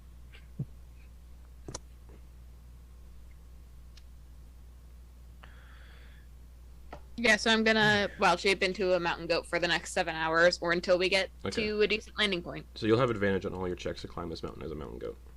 Sweet. I can also give Alright. someone a ride because I'm large. Okay, Would so like to hop one. Okay. Kenna allows. Mhm. Perfect. all right. This might be a bit tough. Is it windy? Somewhat. I mean, for the sake of like the flyers in the group and stuff, is It's- it windy? Yeah. Okay. So prone if you don't end your turn on the ground. Correct. Or like touching something. Like you'll fall. Okay. Yeah. Okay. Yeah, there's pythons hammered up to the ledge. That's 60 feet up. Ropes tied around them already. Like I said, as people have tried to climb this before. All right, I'll go first. I can just. I mean, you're welcome to, Ricky. You said the ledge was 60 feet up, right? Yeah. Just gonna run right up. Okay. Athletics check.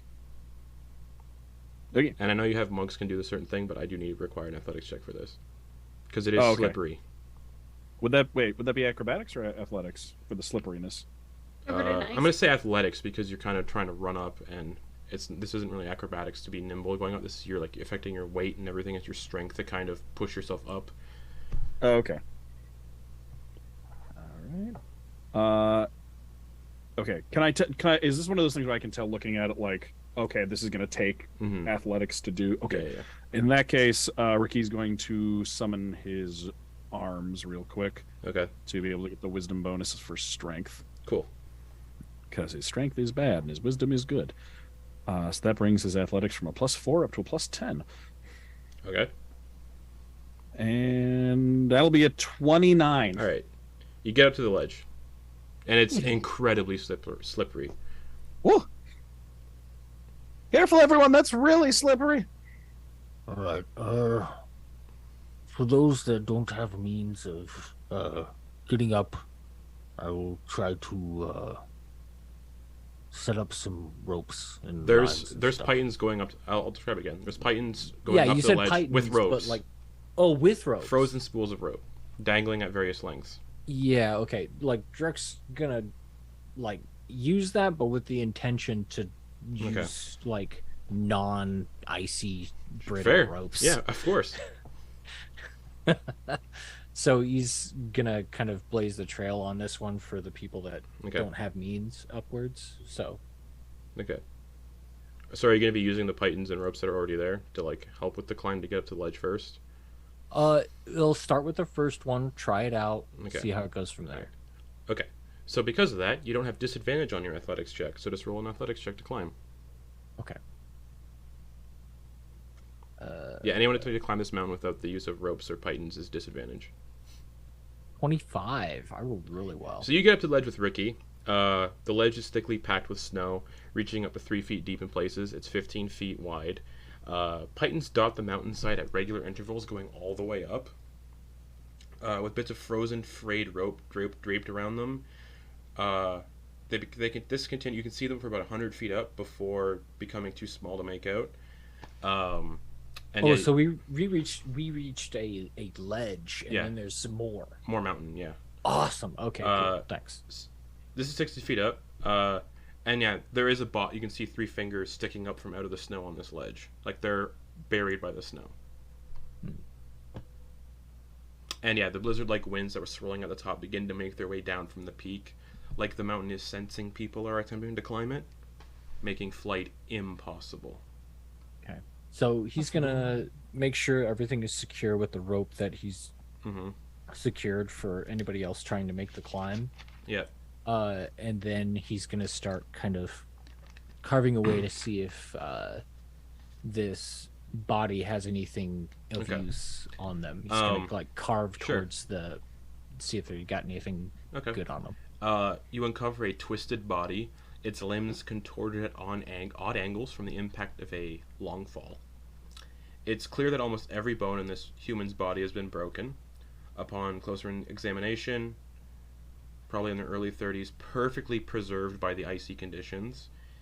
Dressed in heavy furs, goggles like yours, a thick woolly scarf wrapped around his mouth and nose, and at his side lies a ruined climbing pick bent almost beyond recognition, and that's it. I'm gonna take the goggles as like an extra pair because that type of like glass probably isn't that easy to come across. You know, so if any of our goggles get broken, we got a spare. Yeah, it looks like he fell from like real high up. Oh, so it's just like half his skull is just cracked and like. Ooh. And that bone, arms and legs are all at odd angles and. Yeah. Cool. Frozen in I mean, cool, not cool type of frozen thing. Frozen in a state of screaming.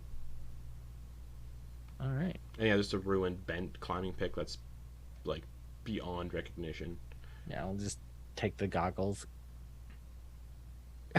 Okay. That's all that's on the ledge. It's just the guy who fell. Cool. Yeah, and yeah, like I said, it's like the mountain is sensing the attempt to climb, and the blizzard just starts to descend from above. Okay. Yeah, Druck's done. Okay, so that leaves Quoin, Kenna, Flitz, and Dax at the bottom. Mountain Goat, Kenna, Flitz. I'm gonna start leaping from outcrop to outcrop with Flitz on my back. Okay, because as a goat. Athletics check with advantage, because Mountain Goat. Okay. We only listen to the mountain and goats. Mountain Goats can like climb mountains that are like basically vertical, which is wild. Strength. But then there's those videos of like those eagles like grabbing those goats off the side of the mountains and just just tossing them. Yeah. It's fucked. These like massive eagles just. That's a dirty 20. You get up to the ledge as well with Flitz on your back. Woo! Leaving Dax and Quoin. Quoin, do you want me to get on my shoulders like a piggyback?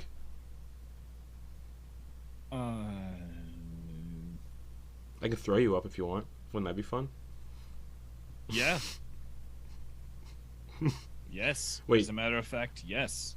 Okay. 60 feet up. I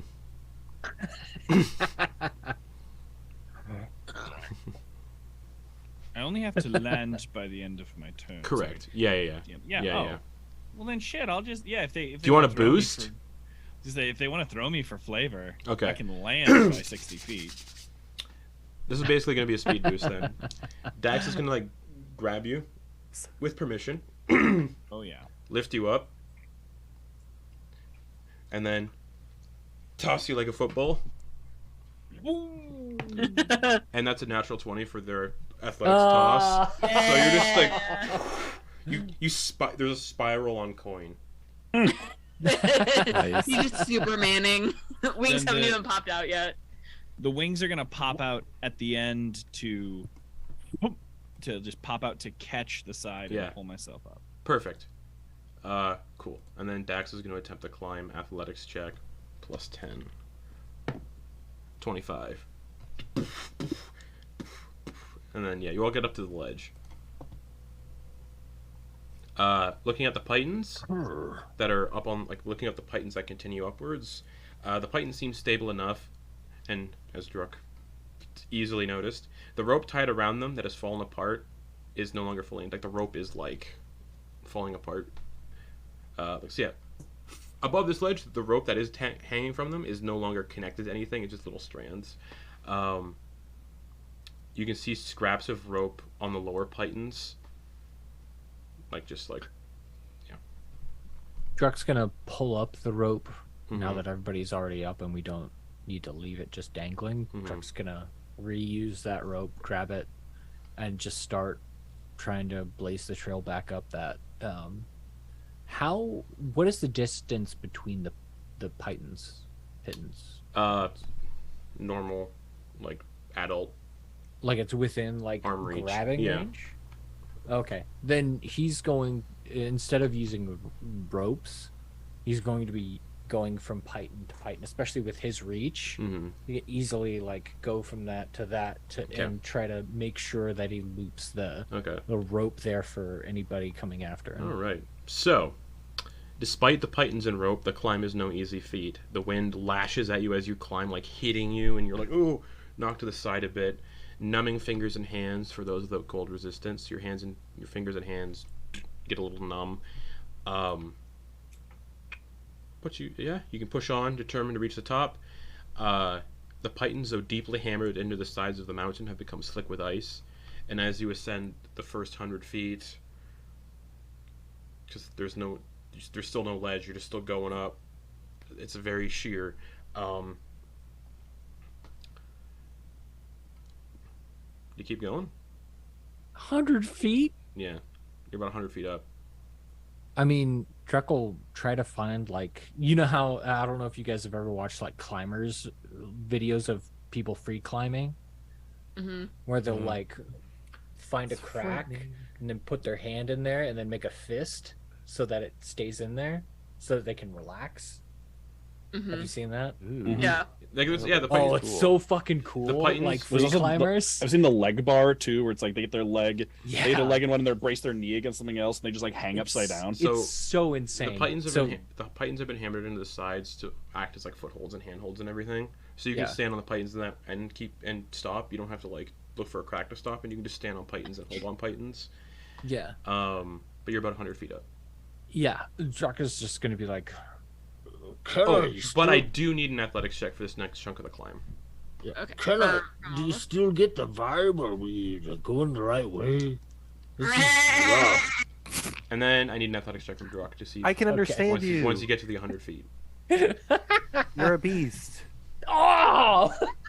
I'm rolling decent tonight. Natural 20. Okay, so you make it 100 feet up without falling. Nice. Awesome. Whew. Beautiful. And as you get to that height, the wind like is whipping up here, reducing your visibility to almost nothing. So you can only see like maybe like the next python up and the next python down. And the smell of ozone fills your nostrils and the distant rumble of thunder. Like that's sending warning to Druck, right? Based on his survival? Thunder, smell of ozone. Maybe, yeah. Are there any cracks nearby? Like outside of these pythons, these metal fucking pythons. Roll me a survival check and we'll find out. Okay. Actually, this would be perception because you're actually actively looking for a crack. Okay. And because it's reduced visibility, disadvantage. Oh, disadvantage? Because right, you let can't me see roll that that far. again. Let me roll that again, because I have advantage, so. Oh, at disadvantage, I have expertise, so that's Do you 25. also have like the rogue thing where you can't roll lower than a 10? 25. Yeah, 25. Okay. Yeah, there's a crack about 30 feet to the left. You can briefly catch it in a gap in the wind. Yeah, getting the smell in the air and knowing that he's holding metal, he's gonna like go over to that crack and just fucking kind of try to stick his hand in there and post up. None of you can see Druck, by the way, because the visibility is now only like one python above, one python down. Okay. So for you guys on the ledge, you can see one python up. Yeah, and Druck's just gonna be like, Smells bad. Maybe lightning. The lightning from remember the mountains from before. The mountains. I'm gonna bleat at Flitz Flitz wouldn't and remember. say, Flitz wasn't there, yeah. yeah, Flitz the rubber mat. Yeah, exactly. The Trugaharar Mountains. Harag harar. Torag Harar. Mhm. Yeah. those So ones. So does Druk drop the rope? Yeah, he's been weaving it this Okay. whole time through the Okay. metal pipe. So who's attempting to climb next? Mountain Goat team or Ricky? Ricky's just So- gonna try and sprint to the top. That's just a straight athletics check. Yep.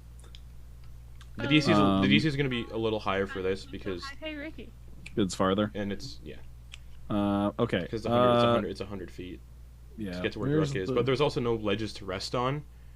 Mhm. It's basically it's sheer all the way up. No Okay. idea how high up it goes. All right. Actually, one second. Did I get any clue of that from my divination earlier today about roughly how high this, Nope. or at least the entry point? Just a into the cave really where the tall door was? mountain. Okay. Sorry. Let's just. Okay, no. I was checking to see with jump and step of the wind what his high jump is, and it's not 100 feet. It's like 40. It's like 48, but okay. So Ricky's just gonna run. Okay.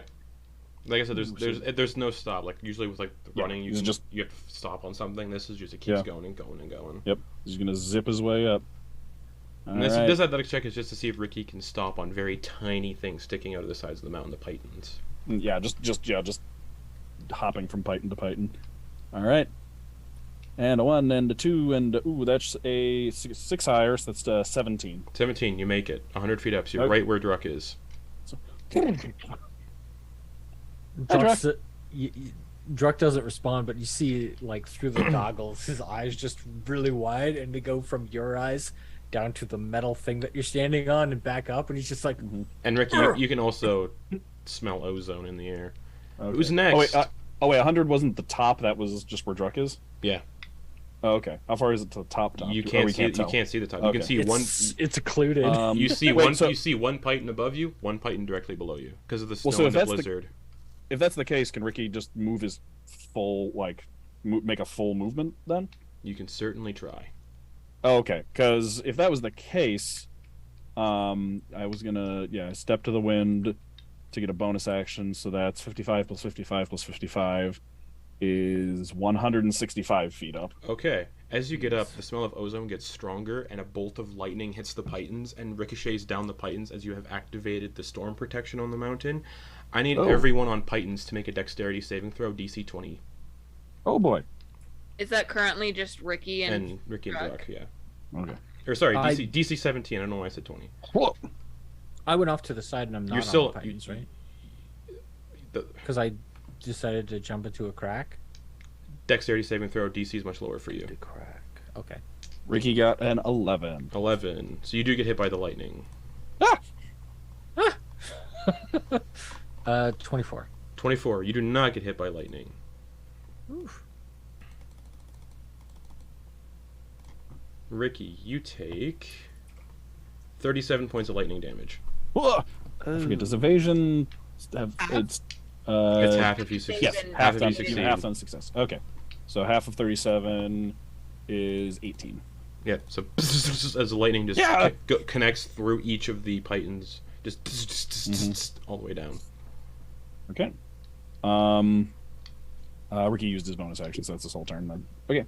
That's what he's got. Okay, so how far did you run? 165 feet up from the ledge. Okay. I think Goat Team's gonna go up next, like following the rope path. go! Okay. Goat Team! So yours, Yes! yours is advantage because of Mountain Goat. I'm gonna be following Druk's rope path, but I'm not gonna be landing on the pythons unless I absolutely have to. Yeah. After seeing the lightning kind of ricochet down towards us. That's a 21. Yeah, you're fine. This is Justin. I have a question. Yeah. If hypothetically Flitz were to cast levitate on himself, Yeah. could he like anti-grav the wall and just Yeah. scale up the mountain? Could he really do that? Okay. Yeah, because it's not considered flight. Yeah. I mean, You're just levitate, kind of the pushing only... yourself up. Yeah, with levitate, the only thing you really have to worry about is your horizontal direction. And vertical direction is just purely and based on losing like your concentration. desire on the spell. Yeah, and concentration. But you could do that. If you like. How fast is Kenna going? I'm going move 40 feet, and bonus action dash. So 80 Okay. feet per round. Okay, we'll stay put. We'll stay put for now. 'Cause I Okay. think that's a bit faster than Flitz could. So that'll leave Dax and Quoin. So it's just Quoin now? And Dax. Okay, well...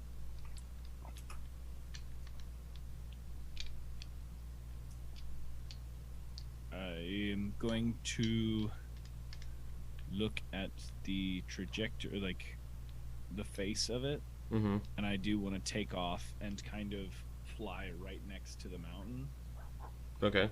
But Just keep in mind you can only see about 5 feet in front of you because of the blizzard. Yeah, but like have my hands like Okay. kind of half touching as my like half touching, and then when I feel like I'm hitting kind of Okay, the height cool. where I can go like grab a python and then Okay. relax about 60 feet up. Okay. I think it's the fat. Oh, actually, I take that back. I can dash, Mm-hmm. And, get and I 120, think I think I would absolutely grab something if I saw it ran into Druck, and I'd stay. Okay. I wouldn't go higher than 100 if I Okay. saw him right there. But and I would be attached to those pythons. Okay. I probably wouldn't stray like Too far? Druck, Okay. Druck who's like Okay. free solo. Like Okay. Those of you who are climbing the pythons now, you can feel they are a little hot because they do just get hit by lightning. And Dax also climbs up. So I have a question regarding that. Mhm. I've been trying to thread rope through those pythons. Mhm. Did that rope get obliterated from the lightning strike? Nope. Oh, okay, cool, awesome. It Yeah. just shocks everyone who You're tries all to touch everyone's 100 feet up. Ricky's 100 and some odd other feet up.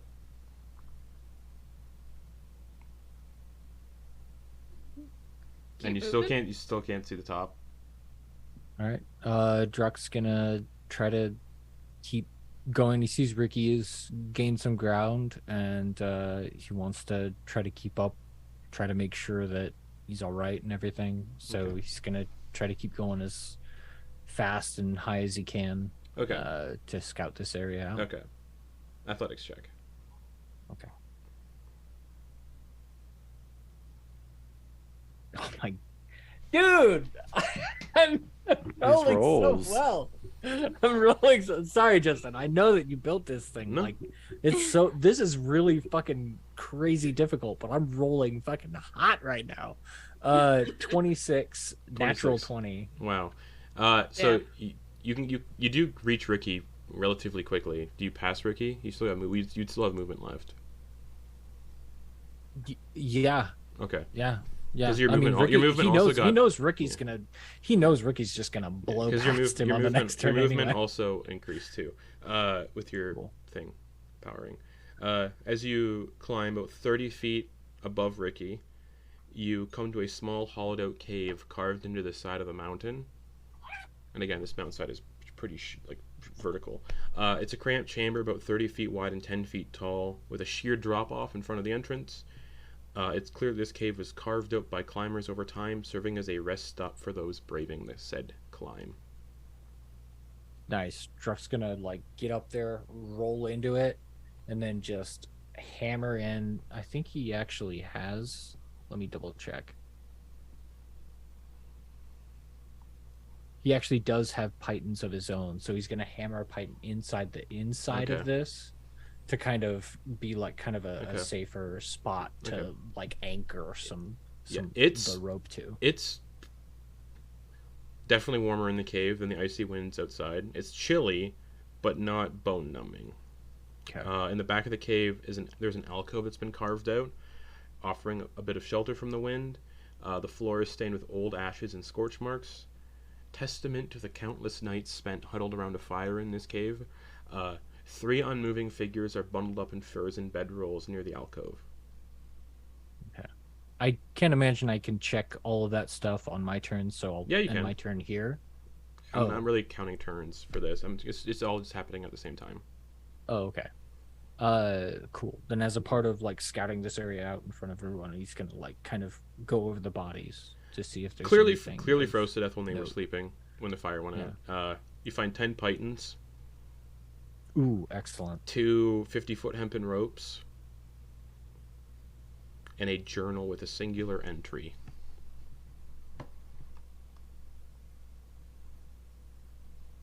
Can Druk read? Depends on what language. It's common. I think only common and goblin can Okay, you cool. read actually proficiently. Sure. Everything else, like draconic, is like All right. yeah. If you do peek at the diary for context and to things going on. Yeah. You said 2 things of rope? 2 50-foot hempen ropes, 10 Okay, thank pythons, and a journal with a single entry in it that I just sent to you. And everybody else, just so we can... Oh, go ahead, sorry. Oh no, I was just gonna remind Druck that his dragon arm changed some of his understanding. Maybe you can hear it. I don't know if you can read it. You can hear Draconic now, I think, right? You can understand Here, Draconic. yeah. I I can don't know understand about it, reading, yeah. But, just so that I don't want to spend too much time with the climb, just everybody give me athletic checks right now to do this next step. Right on. Should have done that instead of asking one by one. Another dirty 20. Yeah, for you 13. and Flitz just boop, boop, boop, hop up to the cave, Also a dirty 20. get to the cave. Nat 20 for a total of 27. Alright. So you and Dax both get to the cave. So everyone's at the cave entrance now. A little reprieve from the climbing. You can see what Druk sees. This small cave offers a little bit of shelter. Yeah. And 3 unmoving figures bundled up in furs and bedrolls that have clearly frozen to death. And Druk is currently going through their stuff. Yeah, next to the python that Druck hammered in, he's like leaning against the wall and reading out loud the journal to everyone once he sees everyone gets Okay. up top. Okay.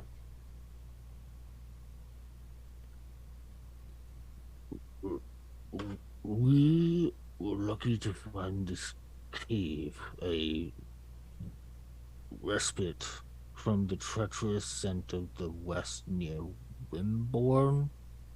He kind of looks at everyone. Avalanches have been a near daily occurrence, and our rations are running low. Thorwald suggested we take shelter here for the night and continue our descent in the morning. Descent.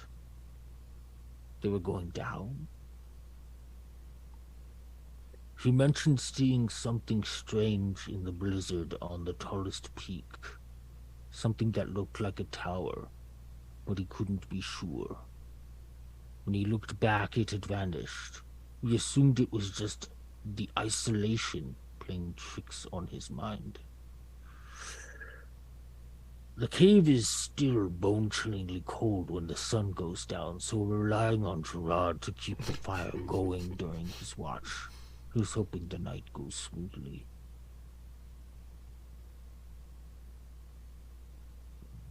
There's some guy named Reginald. That was the last entry.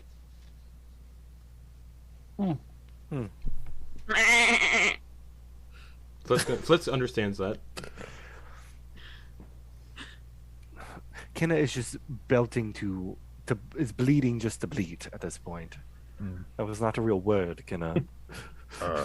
Well, it's good we've come across this early in our day, because it seems like this area gets pretty cold at night, and so we should probably get moving from here as soon as possible. Yeah, I think you spent maybe like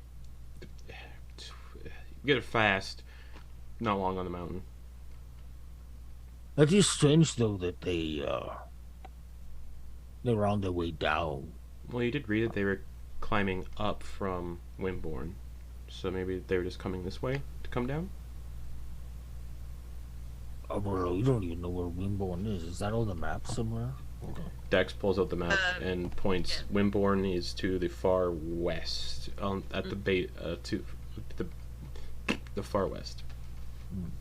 Basically, due west. Like, the closest west on the map is a place called Anger Tom. Ground control to anger. And then after that, it's Wimborne. Which is pretty. They traveled far, and they were on the mountains a long time if they came from Wimborne. Yeah. Holy crap. Like days. And you said there was nothing in their gear? Just basic Some, stuff. like, ruined rations from being frostbitten. Yeah, like ruined rations, just the basics that you would bring. Some weapons, because as you can... I got some pythons and rope from As you can guess from what he wrote in the diary, their adventuring name was the Winter Wonders. And they have the basic weapons, like basics, like daggers and stuff. Nothing really... Oh yeah, Druck didn't read that part out. Reginald Thurp of the Winter Wonders, 31st of Nightwent, 68 AT. So last year.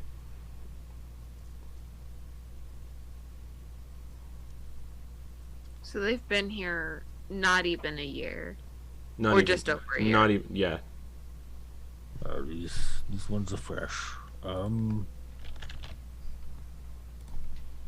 right. Well, we should keep moving. Catch a breath. If we need to take a moment, this is probably the time to take one. Everyone good? I'm good. Yeah. All right. Well, this is a good spot as any. In case anyone falls, we should probably set up something to catch us here instead of all the way down to the bottom. If any of you have the means, this would be a good way to a good spot.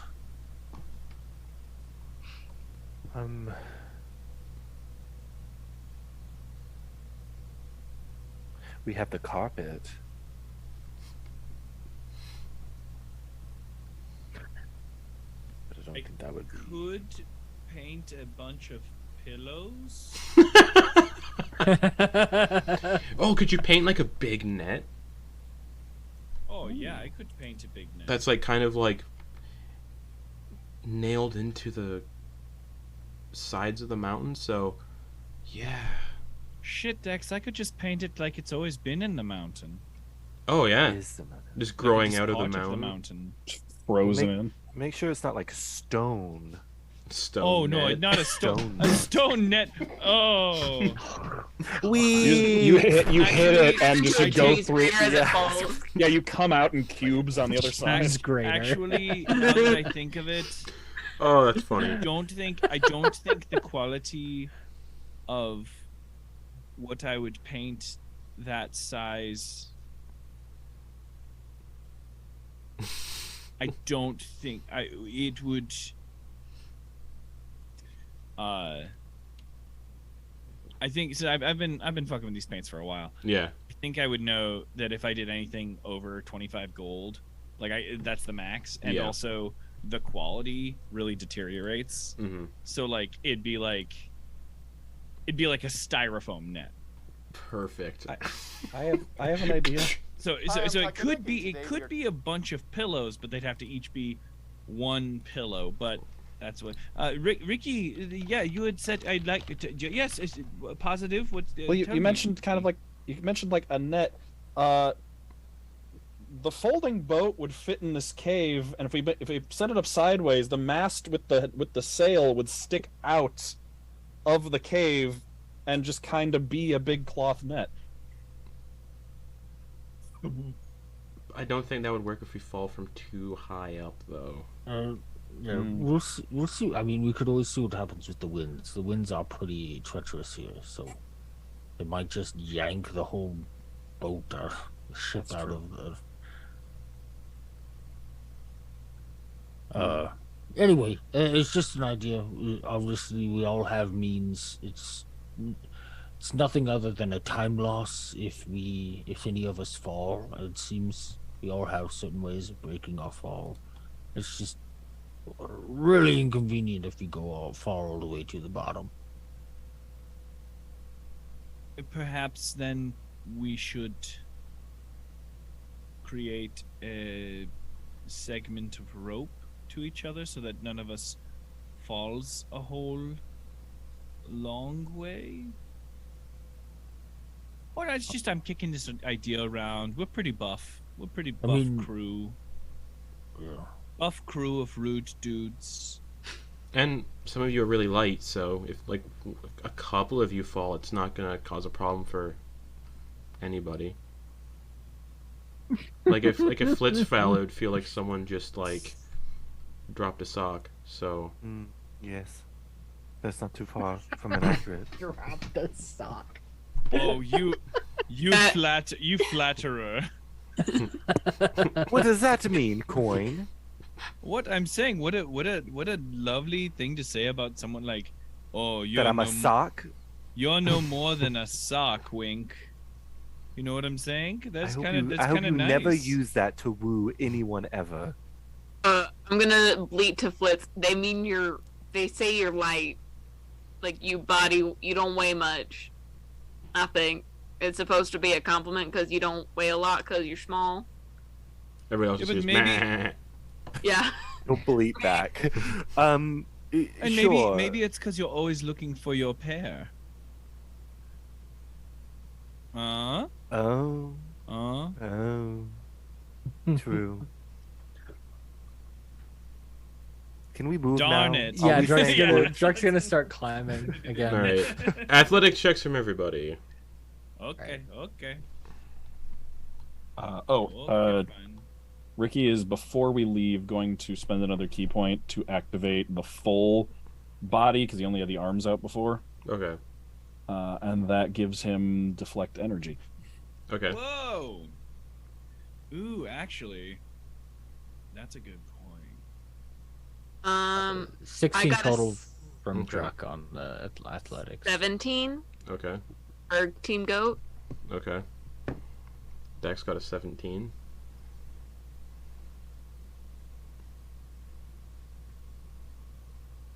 Flitz is currently has prestidigitation on his clothes. He has 3 different spots, so he's nice and warm. But he's hugging Goatkinna in a way that Goatkinna doesn't get cold, and the muscles stay nice Okay. and warm. Nice You only- and limber. So you've only been climbing for like 20 minutes. Mhm. So you still got some time on the wild shape. No, perfect. I can be and- in wild shape for 7 hours. And what did Ricky and Quoin get on their athletics? E3, 18. please. Perfect. After another half hour of climbing, you emerge onto a narrow ledge, just wide enough for one person at a time.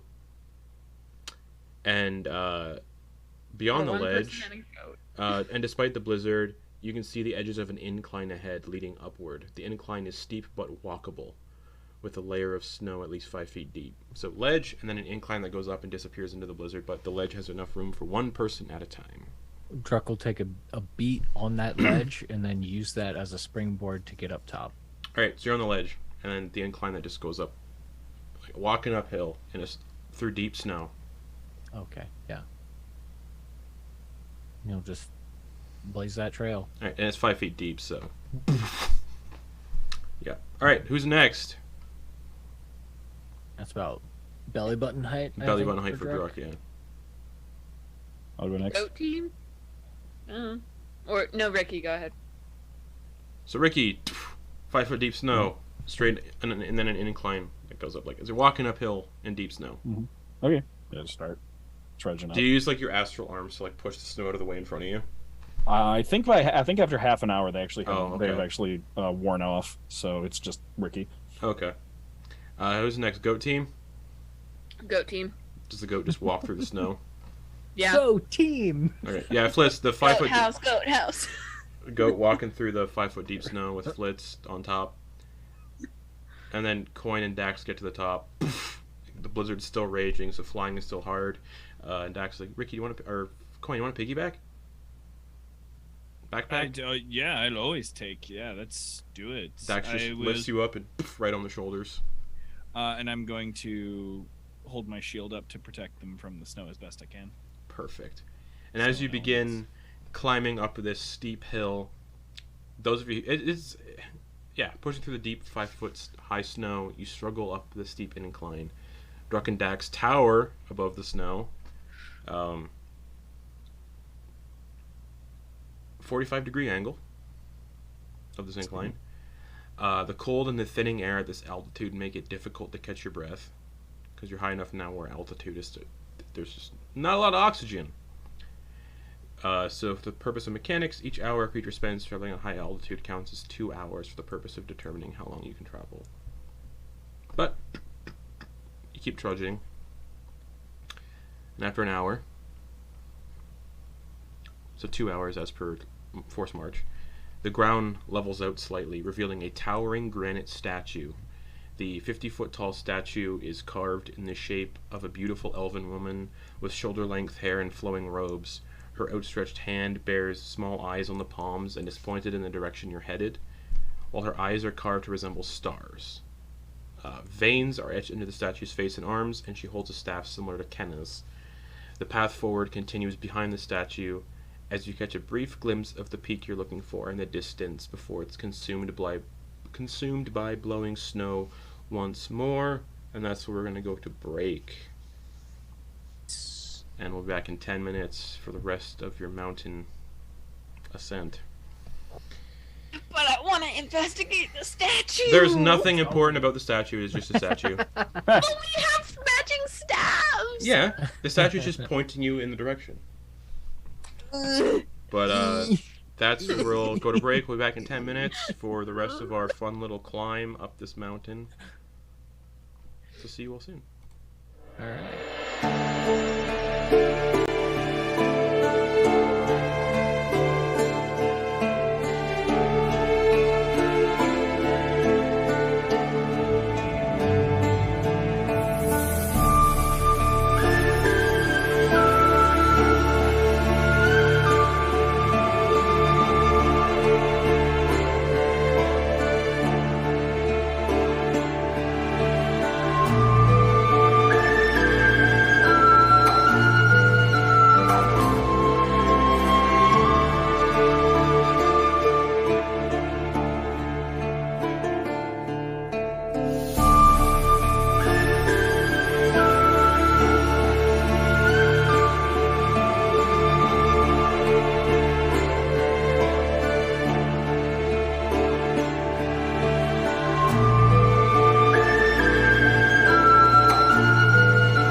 Hello.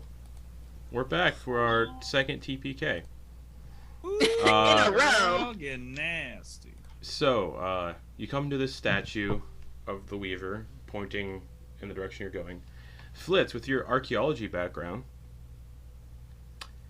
you can determine the statue is probably over 4,000 years old.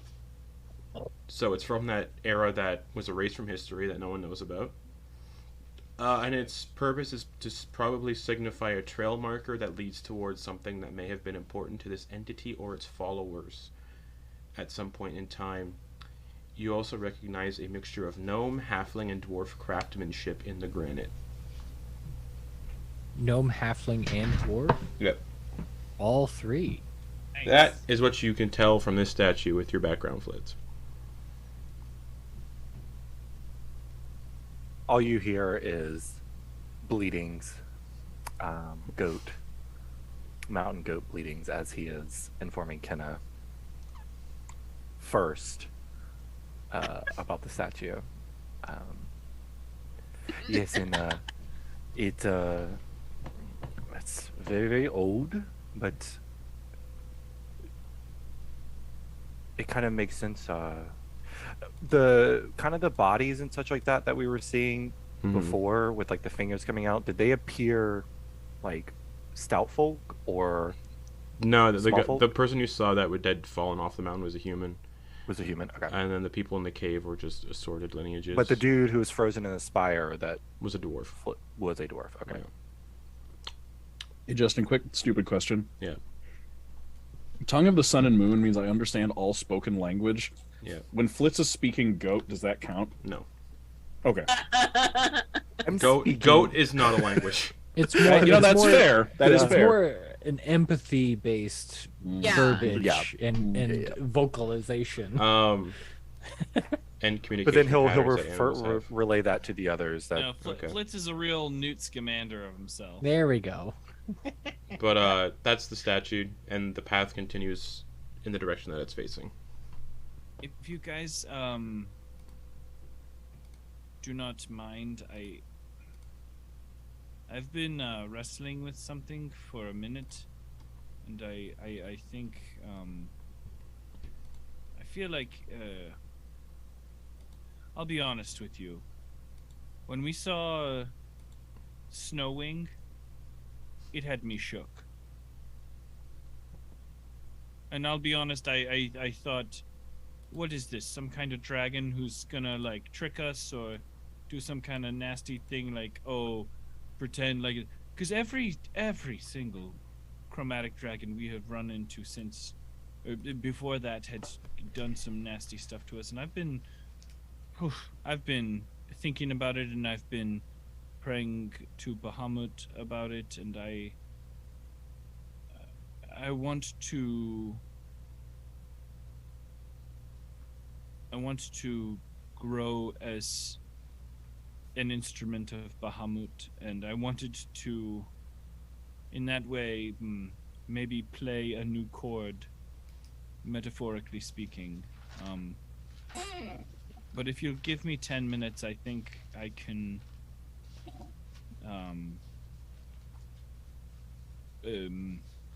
representationally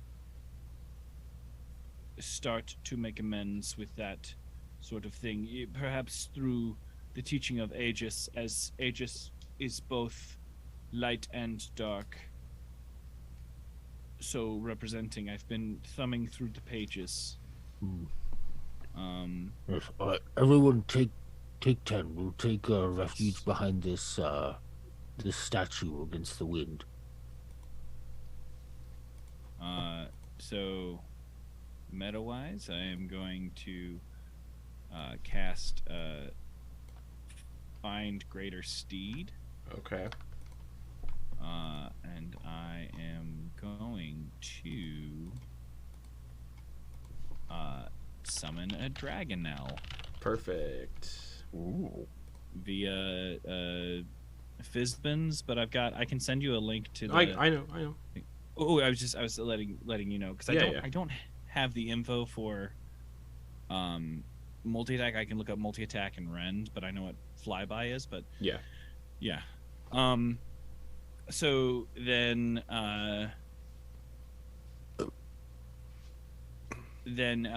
especially with this weather, since a Dragonel has blind sight of 30 feet, Yep. can increase the visibility. It understands Draconic and Common. It can't speak, No. but it understands Draconic and Common.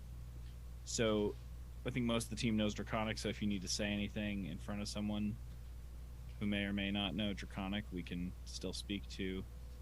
I'm going to call him Lenny. Lenny, is it a chromatic... Does it resemble a chromatic gem or metallic dragon? So this dragon is actually going to have a thick body, but slightly serpentine, with white hair, Okay. like a bleach blonde, like golden retriever Okay. looking Platinum blonde. hair. Oh, okay. Kind of Yeah. like, yeah. And then a little bit and still like sort of a dog muzzle. So Falcor? And maybe some rainbowy scales that might reflect some gems, Okay. and a big old floppy tongue, maybe. Okay. I'm picturing But his it. name is Lenny. Lenny. He is Copyright protected. copyright very distinctly different. Distinctly not Falcor. And he's a Dragonel, Correct. not Whatever he is. a Luck luck dragon. Yeah. Okay. But so that is So you but that summon is- your Dragonel. Yeah. And he goes. No, he doesn't. No. They look like strong hands. The never ending mountain. So yeah, you summon. Whoa. We shouldn't sing copyrighted music because we could get striked for it. You do summon. So you summon. You call forth your copyright Dragonel. protected Dragonel. Your public domain dragon. His name is Lenny. Hi, Lenny. So he is made of color, and I am not mad about it. He is chromatic, but also very much from my heart and celebrated. Guys, I'm trying to be cool. That's it. I'm just trying to be cool. Druck will try to get a vibe check off of this Dragonel Lenny. No vibes Fully. given off of it because it's spiritual. It doesn't really give off any vibes. Also, So, but I mean, if fully it's neutral. Fully right, neutral. so no if it- vibes. but I mean, like if it's of Quoin's heart, do I gather that the good nature of that? This thing is still fully neutral. Oh, okay. So it's just like a doll. Or like a friggin' golden retriever. Oh, Like, okay. just, Mhm. All right. Like pretty optimistic, but like, if someone throws a ball, I'm gonna chase it. Let's will go from talking to the goat to speaking in Draconic. Hello, I am Flitz. Nice to meet you. Don't eat me. I am not a snack. This It is Kenna, waves. also is not a snack. Yeah, and so the Dragonel just waves and understands, but there's no like No light at reciprocal. home. There is no speech. Like and you Got maybe it. glean that there will never be any speech. Like he understands, but it's just Hey, can we have another 10-minute break, please? What do you mean? Just really briefly. Ugh. Just super brief. It's so cold. So, just so you know, whenever you Just really brief. bond a mount with Fine Steed, the previous one disappears permanently. Mhm. Yeah. So effectively, you know, yeah. No, Ungle is gone. Well, Ungle was gone a while ago. I Yeah. was trying to have Ungle stay true. with what was the name of our Aurochs? Durbuel. Durbuel. Dear Dear Buell. Little did we know it had actually taken up, taking care of orphans, and now you just took it from those orphans. What? Quoin. Shame. I don't think that's what happened. Flitz is gonna take some. Flitz is gonna take his dagger and a little bit of his Hollyshire clothes, and he's gonna start cutting some bits off to make a. Off of Lenny, how dare you? No. He's gonna make. He is gonna make, and he's gonna take some time to kind of braid that, and while he's doing that, he's going to put one of the bells on it, just like a little single bell. And while he's doing that, this is going to be part of his ritual casting of Magic Mouth. Okay. And he's going to put it on the bell, and he's going to make it to where the thread will be big enough to wrap around Lenny's neck. Okay.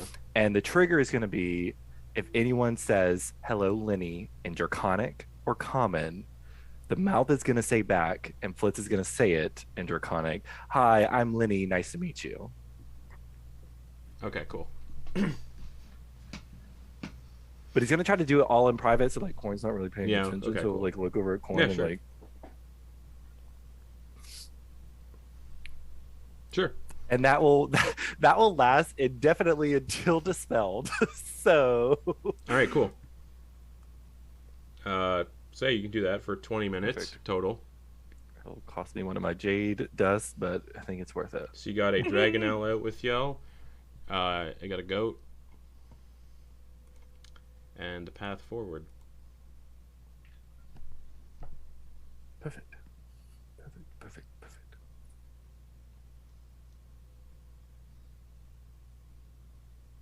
Continuing on? Mm-hmm. Shall we? Yes, let's keep going. Kenneth, since you are the most, I guess, in tune with this vibe, perhaps you should lead with me. I'm gonna bleat the vibes are strong with me and take point on the on guiding us, I guess. Okay. The vibes are strong. Okay. So, for about 10 minutes, you continue on the path behind the statue, coming to an ancient set of stone steps beneath the snow. They're worn and chipped, but you can carefully climb them, pushing your way out of the blizzard and into clear skies. Despite this clear skies, the cold at this altitude is intense. Somehow, you move through that blizzard-like ring, and you're at the peak of the mountain, even though, based on time, you shouldn't be at the peak of the mountain after that short of a climb, but you're at the peak. The steps lead up to a stone wall carved into the mountain, complete with a massive stone door. The walls are 60 feet tall and the door is the same height. Both are covered in hundreds of glowing blue runes and sigils which faintly glow. Obviously, it seems like the wall and door act as a barrier for whatever is beyond. At the top of the steps, you arrive at the base of a circular platform partially buried in snow. In the center of the platform stands a small stone pedestal, upon which sits a spherical ball of blue quartz. The ball is about 10 feet in diameter and bears an indentation in the shape of a handprint. Kenna, what now? I'm gonna say to Flitz, this is the puzzle that I think the Weaver mentioned. It seems to be a puzzle. Does the architecture look similar to the same architecture of the statue? I think the same people who made the statue also made this. Can you revert to your true form, please? The goat sighs and I drop my wild shape. Okay. Sorry, Flitz. Sorry. Here, let me help you up. I try to dust the snow powder off of him. Is there any writing or any clues? Nope. Because I can't read Dwarvish. There are no words or phrases anywhere. Just a platform, the door and wall covered in lightly glowing blue runes and sigils that don't have any meaning to them. How And big is this room? it's not a room. Sorry. You're out like on the mountaintop. We're at Oh. the entrance, it seems like. I'm gonna say melon. An avalanche. Specifically on Kenna. Yeah, it's a so 5 cubed avalanche. You're standing at the base of a circular platform. all beyond it is snow, and then just beyond it, past it, is a door and wall that are covered in faintly glowing blue runes and sigils that seem to lead deeper into something. And on top of the platform is a pedestal where a 10-foot diameter ball of blue quartz rests with a handprint in the center, like an indentation. I'm gonna place my hand in the center. Okay, as soon as you step foot on the platform, the runes and sigils on the door flare to life, and the sphere of blue quartz glows with the same intense light. And then suddenly, with an illusory figure appears beside the pedestal. The figure is that of an elderly man, human man, dressed in flowing robe and spectacles with a bulbous nose and thinning hair, holding a staff similar to yours, and he's looking around all surprised. Well, what do we have here? He's incredibly old. And then he shivers. Why the heck is it so cold? And he starts looking around. You can see he's confused. There shouldn't be a blizzard in this region. Shakes his head and looks back to you. Sorry, I'm a head archivist, Deighlan. We haven't had visitors here in almost 200 years, and judging by the activation of this here illusion, I'm dead. How can I help you? But he knows it's cold. He's an illusion. He can sense the cold, see the blizzard, and tell time. Holy shit. This guy's fucking cool. Okay, head archivist. Deighlan. 200 years. Donnelan. Oh, I was so close. Love the voice too. Well. He looks like he's probably like 95. Okay. Oh, Jesus. Yeah, he's totally dead. Yeah. Illusion. So how can I help you? My name's Kitnish. No. Name's Kitnish. I'm Kenna. I can explain the blizzard. Apparently there is this weird cold front that came down. I have a theory for the blizzard. Why are you here? I mean, we were told to come here because of a note, but then I cast a spell to see what was ahead of us, and I guess the Weaver showed me her tower that was also in this mountain. Oh, you're seeking the tower. Yes, it was more like a secondary thing, but I guess it became a primary thing, because like we were kind of following a clue in this note, but now we're here first, I guess. Can I read the note? Yeah, Dax. Oh, Dax runs up and hands him the note. I can't hold it up, an illusion. Alright, here you go. I'll hold it up for him. I don't know that name, but I do know the name Ilyaris Anatus. You're looking for Ilyaris. Yeah. He's the head archivist of the, Halisar Tower. Halisar? Yeah, we got gateways to all the towers here in the tower. There's multiple towers like this one scattered around the world. They're meant to guard kind of powerful ley lines, like converging points on the ley lines for the Weaver. Okay. We've been to Halisar, I think, but it's still frozen in time. Weird. So, do you want in the tower, or? Yeah, really anything to get out of this cold. Yeah, it's real cold. Alright.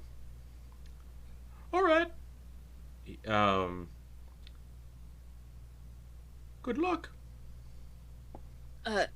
Thank you, Deighlan. And he disappears again, and the sphere of blue quartz begins to spin rapidly with no stopping in sight. And as it does, the door of the wall seems to come alive, a face forming in the carved stone, and it begins to speak in a booming, thunderous voice, the sound reverberating in your bones. I am the blanket that covers the earth, and the beauty that transforms the land. I am the frozen tears of the sky and the whisper of the wind. What am I? Fucking riddles. Did you say that again? No. Oh dear. Pay attention. I wanted to double check the wording, but okay. I want to make sure you were grammatically correct, sir. No, I just wanted to. I got the gist, just not the specifics. I'm gonna lean over to Ricky. Is it the sun? Maybe. It said something about. Didn't it say something about frozen or something? I mean, Did I miss that?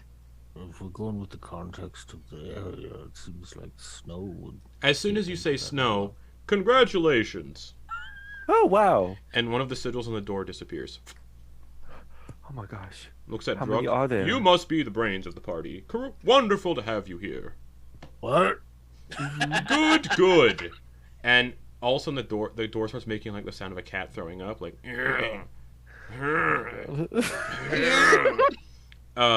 and Jesus. it slowly begins to regurgitate what looks like a large black ball with 4 indentations.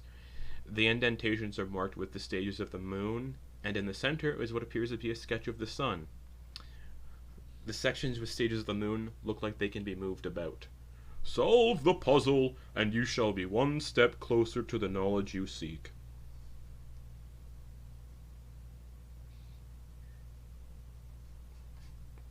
Okay. There's only 4, though? There's only 4 for the moon?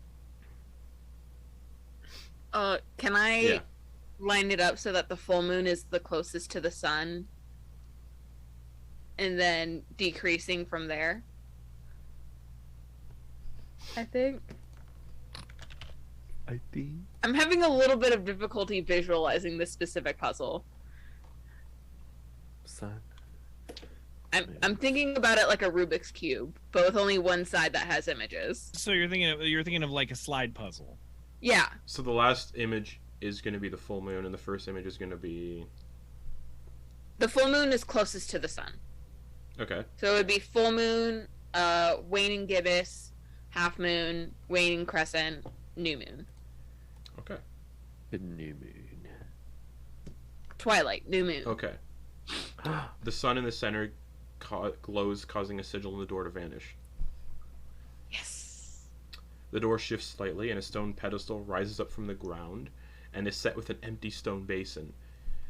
30 feet away, another pedestal rises up out of the ground, set with a basin filled to the brim with spring water. A bucket suspended by a rope hangs over the empty basin. Without the aid of magic, fill the empty basin using only the bucket, but the bucket cannot be removed from its place.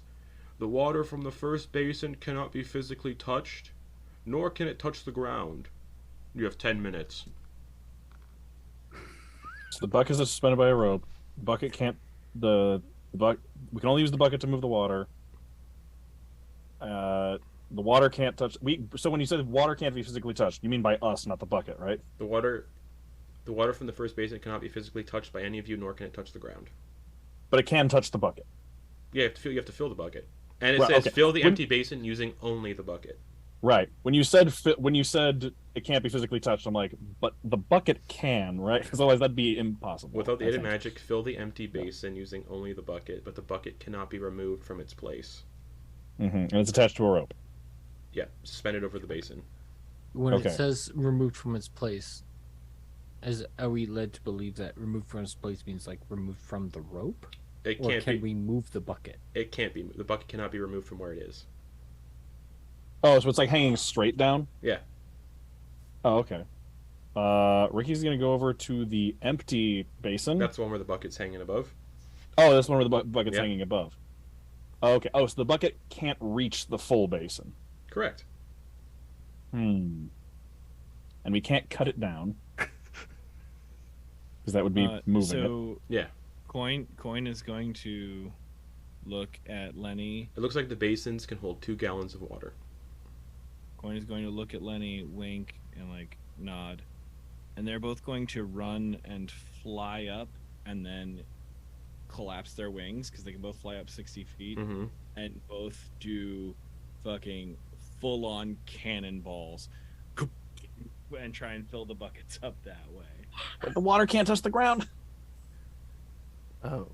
But it can go into Wait. the bucket. But I can't If touch they it. go- But if you cannonball, it's going to go out onto the ground. I'm confused about. I maybe didn't understand the assignment. Water can't touch the Okay, ground. so you and Lenny cannonball and splash water out. Wait! It splashes onto the ground, and Lenny and Quoin disappear. Oh yeah, you actually can't touch the water. That was also one of the rules. Yeah. Oh no! Oh. Just with two I'm being honest, I did not understand the assignment. with two little like. So, okay. We just have to, using only the bucket, Mhm. we have to fill the first basin. Yes. Flitz is gonna get his water skin. Okay. We can't gonna- move the bucket. He's You gonna can't use fly, anything but the bucket. Right. Oh. He's gonna But- fly up, and he's Okay. gonna pour his water skin, the water from his water skin, into the bucket, Okay. and then he's gonna tip the bucket so it pours into the first basin. Okay. Great. Quoin and Lenny reappear. You're back. I I think there was a Did we do it? Yes. Look. Has the sigil disappeared? Oh yeah. Leaving only one remaining, and the door speaks again. Your final test. Succeed, and you may pass beyond. Fail, and the way shall be shut. The buckets disappear. 5 bowls rise up from the ground, each filled with coins, while the 5th is empty. The first bowl is filled with 138 gold.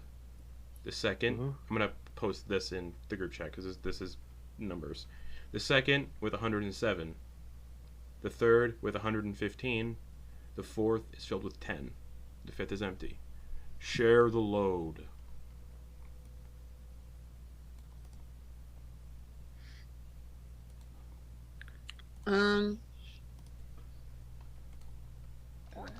Is it? 130. So that was 138, 115, Yeah, I posted it, 107, and 10. So that's 117. And one bowl's empty. And he says share the load. There's 5 bowls. 1, 5 2, bowls. 3, 4. I mean, if we share it completely evenly, each bowl should have 74 gold pieces in it. You did that over your head? Ricky, Yes. Ricky, what's what's Ricky's intelligence? Ricky's intelligence is 10. 10? Yeah, it's basic math. There's like a giant pile of addition table. So what do you Yeah, do? Ricky's leaning down in the snow with a stick, Yeah. just like doing. Hey, up if the math. anybody's gonna ask the question, it would be Druck, who's at an 8 for Yeah. intelligence. So So what are you guys doing? Putting 74 coins in each. Okay. Well, actually, before as we're starting to like pick them up and move them, do any of the coins feel heavier than others? They all feel the same. Okay, all right. I didn't know if that was like weighted by like the 10 weighed the same amount as the 115 weighed the same amount as the like. good the question. question. Yeah. So as you fill the bowls up with 74 gold, the door laughs, ha ha, and then just grinds open. Ricky, you're very smart. Oh, thank you. And it just reveals a staircase going upwards behind the door, further up the mountaintop.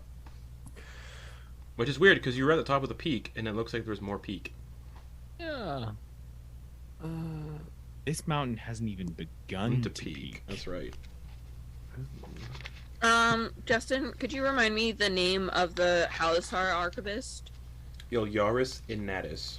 Ilyarus Inatus. Thank you. Yep. And this guy told the old man, freezing, the cold old man, told you that in the tower there are doorways to the other towers. Okay. Do you all proceed past the talking door? Mm-hmm. Okay. Thank you so much for your riddle store. You're welcome. Next time I'm gonna try jokes. Make me laugh and then. Wait, we have to make you laugh, or you have to make us laugh, or we have to laugh You at have your. to make me laugh. All right. So Quoin, as he's leaving, squeezes out a little bit of a toot. Ha ha ha! I can't smell that, but it sounded funny.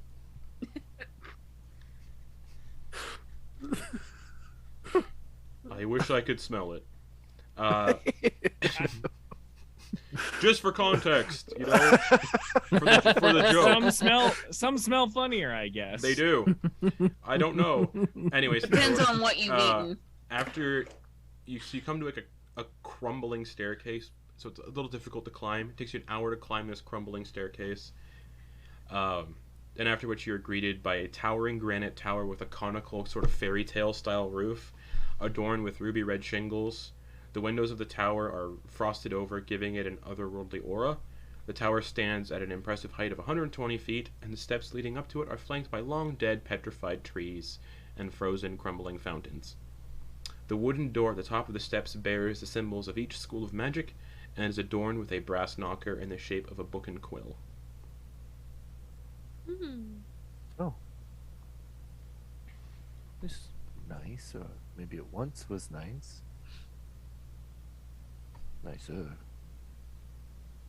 And as Do we knock? And as you approach the front door of the tower, the conical roof opens outward, and a large 60-foot radius ball of quartz rises up from inside and begins to illuminate the area in a bright, vibrant blue light. The symbols on the door glow with the same color, and the door opens of its own accord. Okay. And you just hear a voice go, "Welcome!" Wait, who solved the puzzle in this one? I don't think there was a puzzle. Welcome! Welcome! Okay, Welcome! We're coming. We're Welcome! coming.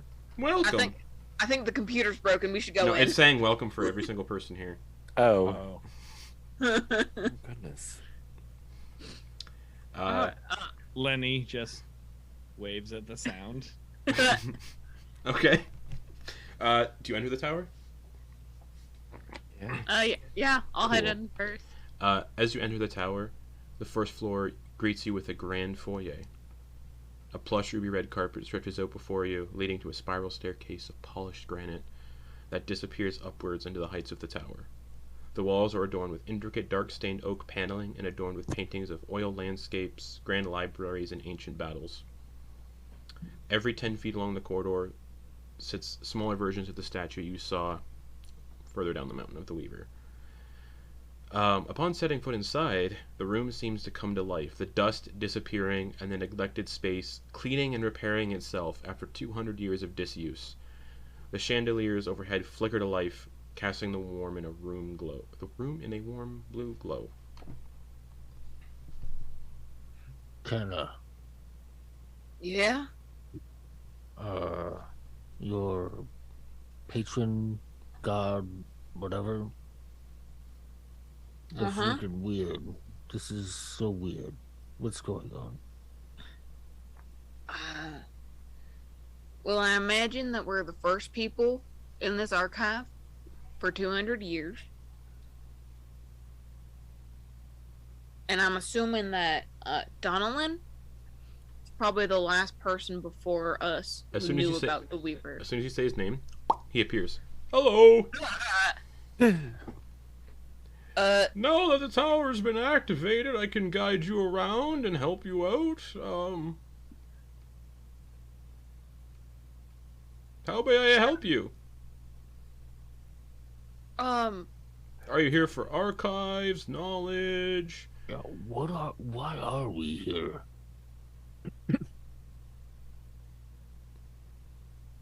Well, we had to get to Iliaris, right? Oh, okay. Follow me. Oh. Then he starts walking up the spiral staircase. This tower's proactive. It's only because you activated it. I'll... And then just stop. He just can't. And he just keeps going. Oh, it's fine. No, you just do your business. You're good.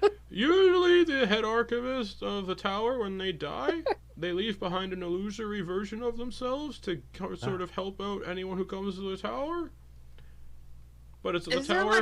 The tower can only maintain itself if guests visit, and we haven't had guests in a long time. Is there a sort of line of succession for the archivists? Or was there at any point? Yeah. There just wasn't anyone to replace you when you, Nope. I'm just imagining, like, just a line of simulacrums. No. Usually, you go to the top floor and you just take over. You gotta be a follower of the Weaver, though, and have the staff. Oh, it's like this specific stuff, and I Yeah, hold it. and then you bind yourself to the tower for some time. Not like permanently. You don't like your soul isn't stuck here. You just have to take care of the tower. Oh, it's more of like a responsibility bonding kind of thing. Yeah, But like you can leave whenever you want. yeah. There were trees out there, Kenna. They died. They are But you dead could- trees, but I can grow new trees. Or you can just walk through those trees. They died.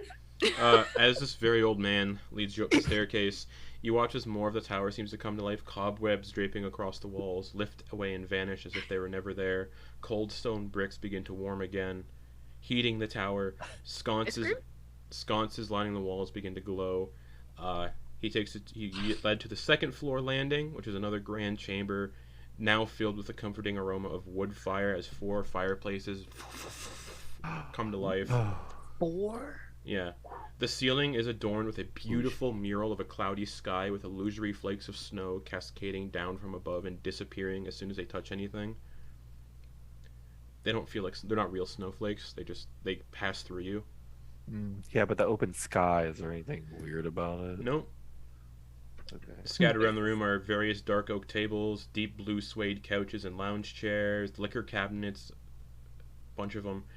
You can see 4 doors. One is labeled cartography, history, flora and fauna, medicine. He's like, okay, you're looking for yours, so that's the third. Oh, I'm an illusion. And then he just starts going up to the 3rd floor. I can't hurt my back out. Flare up as an illusion. Bro, I feel you. And yes, his illusion just threw his back out, and he I haven't done this much walking in so long, and he leads you up to the 3rd floor. It's a shame, a lot of these rooms are interesting. And then he leads you up to the 3rd floor. You enter a spacious room on the 3rd floor of the tower. The walls lined with windows that offer a breathtaking and some not so breathtaking views of different landscapes. Above each window is a label indicating the continent it represents, along with the name of the head archivist assigned to that region. The windows are each adorned with a brass doorknob, while the stairs continue upwards.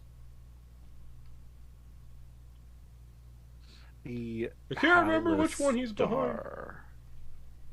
Is there a Halistar view? Well, follow me, I'll show you the sights. Okay. Right. So he leads you past the first window, which is labeled Dragon's Beard, which is the continent to the far north, Glacial Pass Tower, head archivist Carter Winslow, deceased. Oh, that's sad. The first window overlooks a vast glacier surrounded by blowing snow. The view out from the window seems to be askew. Like, it's leaning slightly to one side, like you're looking out, but you're looking out like this. That tower is just kind of crooked. In the distance, you can spot the occasional jagged peaks of ice that rise up like sharp teeth. Oh. All you gotta do is open a window and you're at that tower. And he leads you to the second one. This window overlooks a vast sand-covered desert with no semblance of life around, just unending desert for miles and miles. The words written above this doorway say, Silgar, Dune Wastes Tower, head archivist Farron Sarn, deceased. Oh! He just walks past. They're all dead! This window, third window, briefly shows a dense jungle. Before it shimmers, revealing a gray sky filled with colors, before appearing in the jungle again. This pattern seems to shift endlessly on a loop, but instead of the gray sky, the scenery seems to change to all manner of things, such as the bottom of an ocean, inside a volcano, in the lava, and even what resembles the depths of the Nine Hells.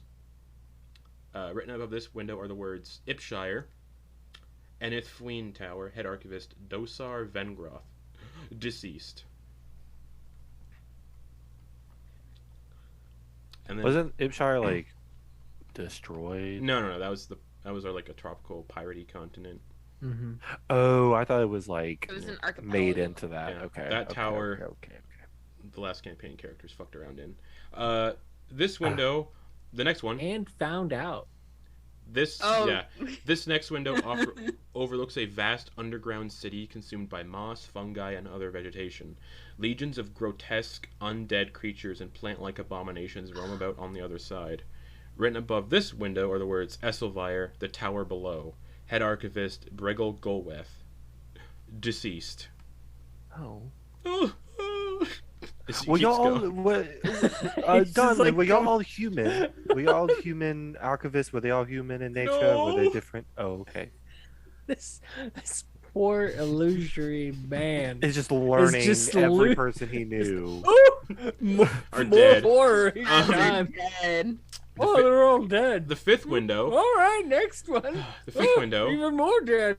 Oh. The fifth window overlooks a vast wasteland of ash. This land appears incredibly inhospitable, and those who have studied history would immediately recognize Felrinthus, the Ashen Waste, the continent that was completely destroyed by Tiamat. Written above this window are the words Felrinthus, the Dragon's Eye Tower, Head Archivist, Glathkalin, deceased. Sixth window. He's not even reacting anymore. This window overlooks a familiar city, Halasar, the Stasis City. Last time you saw it, it was nestled within the center of a crater surrounded by a stasis. Now, the edges of the crater are nowhere in sight. The area of the city is familiar too. It's near where you saw that tower that had been broken in half, where the helmet artifact was. Written above this window are the words Cathatouine, Halasar Tower, Head Archivist Ilyaris Inatus, alive.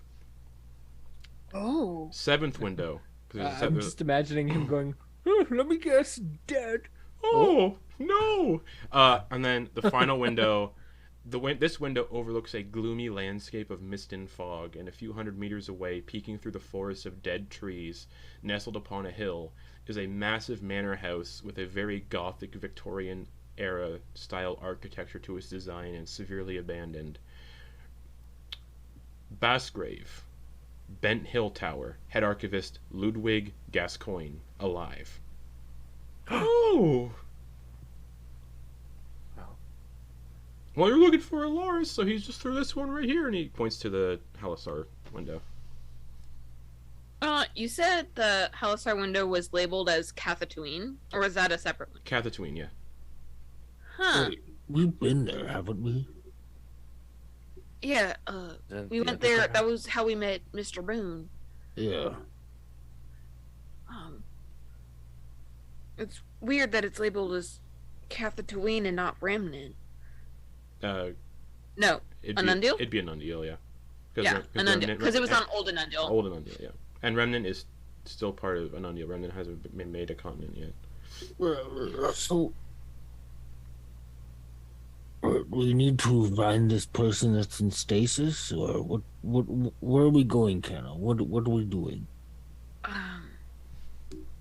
Well, if we need to, I think we could probably take a break, but didn't Dax's note say we had to bring the tower to this, It just said you had to meet Ilyaris and Natus for allies. And that's what... Yeah, that's what the note said, because that's what Ricky found out. Past Ricky. Okay. Ricky that doesn't exist anymore. So we Gotcha. just go through this window? Yeah, you just open it up and you step through. Like a door. Can Flitz we it. come back? It's, I don't know. It's been a while. We got. I only ask because, we have some people waiting for us. And you've got someone with the staff, so you should be set. The staff can teleport. I mean, I guess I'm familiar with this place again, and we all are. So, makes it a little bit easier. Can you make sure that we appear in beyond the door that had all the riddles? I Yeah, don't really feel like telling jokes. I feel like I can make that happen. Like, let me just You make can. myself really familiar with this You particular have the room. staff. You can. Okay. Or maybe you just go attuned to the tower and become the archivist. Would that Right work? now, I imagine that takes like at least a day. It takes some time. There's rituals involved, and Oh. Yeah. it would kill me. Well, I don't want to do that then. Yes. I don't want to do that then. I want to keep you around, Donalyn. I want to be with my friends. But yeah, you just step through the window and you'll be where you want to go. Coming back, you have the staff. You can come back at any time. You know. Hey, Donald. Before we do this, before we go any further, besides the dead trees outside, are there any other trees that are, like roughly 5 feet wide at the base of the trunk? Maybe like 5 to 7 feet wide at the base of the trunk. Just diameter wise. Maybe in the flora and fauna room on the second floor there might be, but what's in the room tends to change every once in a while. Huh? Like, there's nothing permanent in there. Nope. Right. Whatever the people want to study at the time kind of just appears in there. I think the last thing that was studied is the cassowary, so that place is probably full of cassowaries right now. Do I release them into the wilds of the mountain or just leave it alone? They can actually know where your heart. They can sense your heartbeat, and they can jam their talon into your heart and stop your heart. Oh shit! Yeah, I'm gonna leave that alone. Well, would I be able to? Since technically, no offense, you're not alive anymore. I explained it. I explained it, but you have the staff. You can teleport to this tower with no problem. I'm just trying to find, like a more solid way of getting in. That is a solid way. I mean, but there's always the risk that something goes wrong with it won't go wrong. I've explained it. You have the staff. You're 100% sure because I have the staff. He's also the illusory version of him is also holding the staff. He's like, yeah, I'm pretty sure. It looks like there's been a lot of staff-oriented stuff. I mean, if you guys trust Deighlan with this information, we can definitely try it. We don't have really anybody else to trust unless you want to do the ritual stuff and we could spend time doing that. I don't know. I mean, it looks like there's literal history backing up his words with all the statues. Thank you. Yeah. Hey, Deighlan, before we go, how desperate are you to get back with your friends? They're dead. Do you want to rejoin them? Immediately? I technically already did. Yeah? Because I died, that's how I'm here. Yes, we brought them back when we showed up, I think. So you don't mind just kind of... When the head archivist dies, their illusion stays here in the tower to maintain it. So if I were to maybe delay ascending to being the new head archivist, you wouldn't mind? Who said you were going to be the head archivist? I don't know. I got the staff and I'm, talking to the Weaver every once in a while. I've kind of figured I fit the bill. And he just, and he disappears. Oh, wait, Deighlan, I'm sorry. Flitz is going to open the window or door. Okay, Flitz disappears. No, Flitz! I didn't mean it like that. I didn't know I was going to do that. I guess we're going now.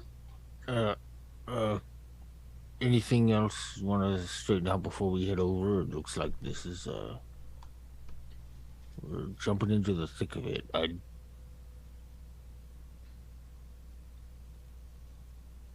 I mean, Flitz can take care of themselves for at least 5 minutes. Cast Blending to Flitz, see if he's okay. Wow. Flitz. Wow. Flitz. You appear at the base of a tower in a bustling city. People are walking about doing their business, repairing damage to the city. And Flitz, as you take in your surroundings, the door of the tower swings open, and out steps a striking elf with copper-colored skin, long blonde hair styled into a top knot. They have a flowing chest piece tattoo detailing a large phoenix with open wings, the flames cascading down. Dressed in flowing black robes, high-waisted pants, and a black lace shirt. Raises an eyebrow. Oh, you're not Deighlan. Who are you? Flitz, Tumblepots. Deighlan sent me. Pleasure. I am head archivist Ilyaris Inatis. What brings you to my tower? Guys? Oh no. Oh, the Weaver sent. Ah, come in then. Okay. Just nailing it. And under his breath, he's like, "That's what y'all get for not following me." On the other continent, do the rest of you follow Flitz? Or? I'm sending a message to Flitz using the staff. Okay. You dead? Hey Flitz. Hey Flitz. You kinda disappeared. Are you okay? Where are you?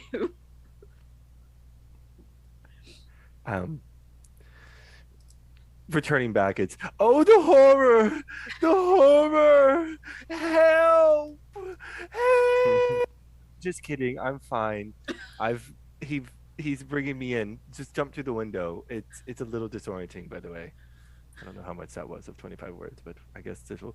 Okay, I guess it's gonna be. Alright, Flitz is fine. I think he found Ilyaris. I think we should just go in. All right.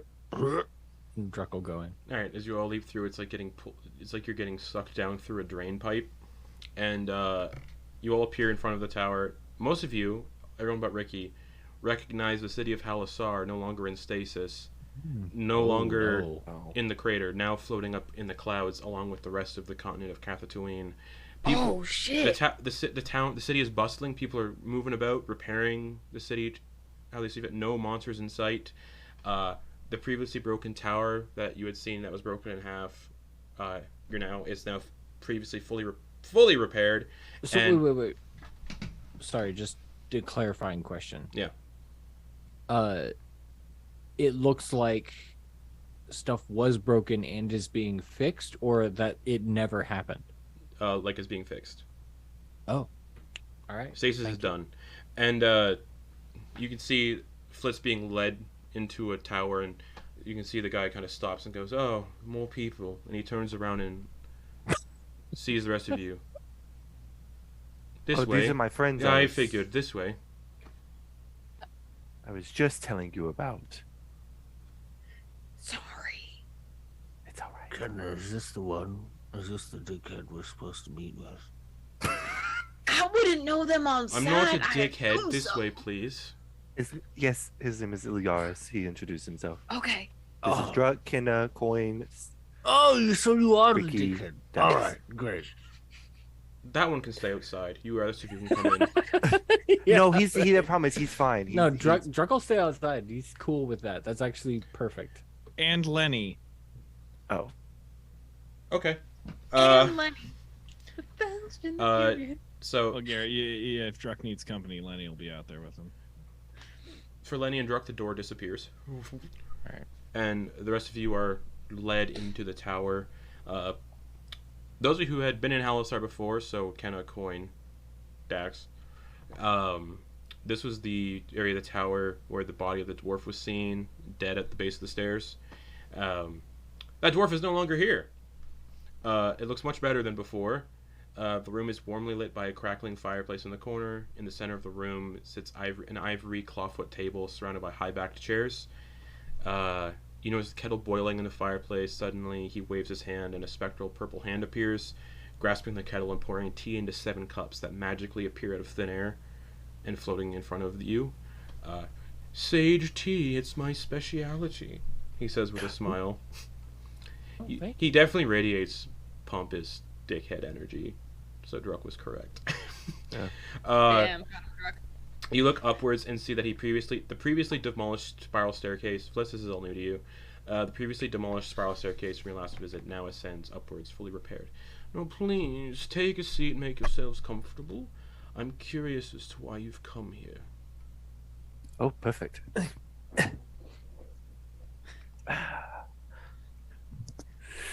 Looks like Quoin. Was it your dragon outside? Dragonelle.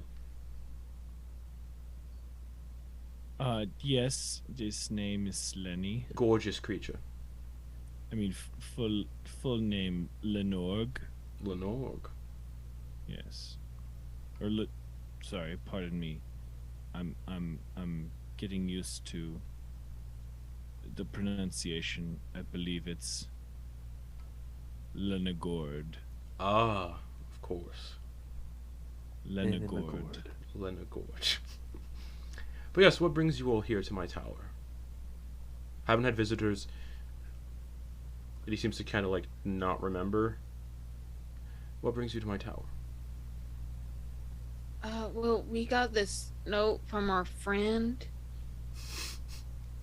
Okay. Wrong voice. May I see the note? Yeah. Dax, fork it over. Dax I don't hands it know. over. I don't know if she's Can we talking. continue to give it back to Dax? So... Interesting. I mean, she's kept it so this long.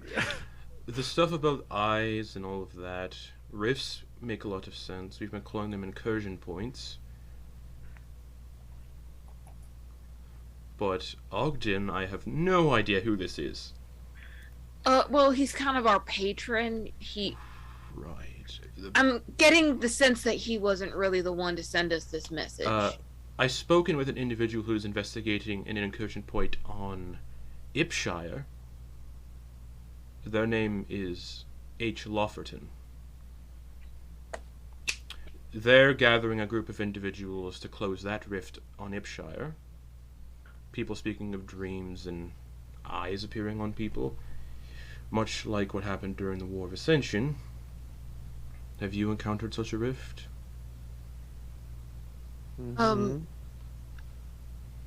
Yeah, maybe. It's hard to tell. Have you closed one? I know they've been having difficulty doing so. I think so, yeah. Perfect. Follow me upstairs. He snaps his fingers again, and Druck, the door reappears. You, inside, is important.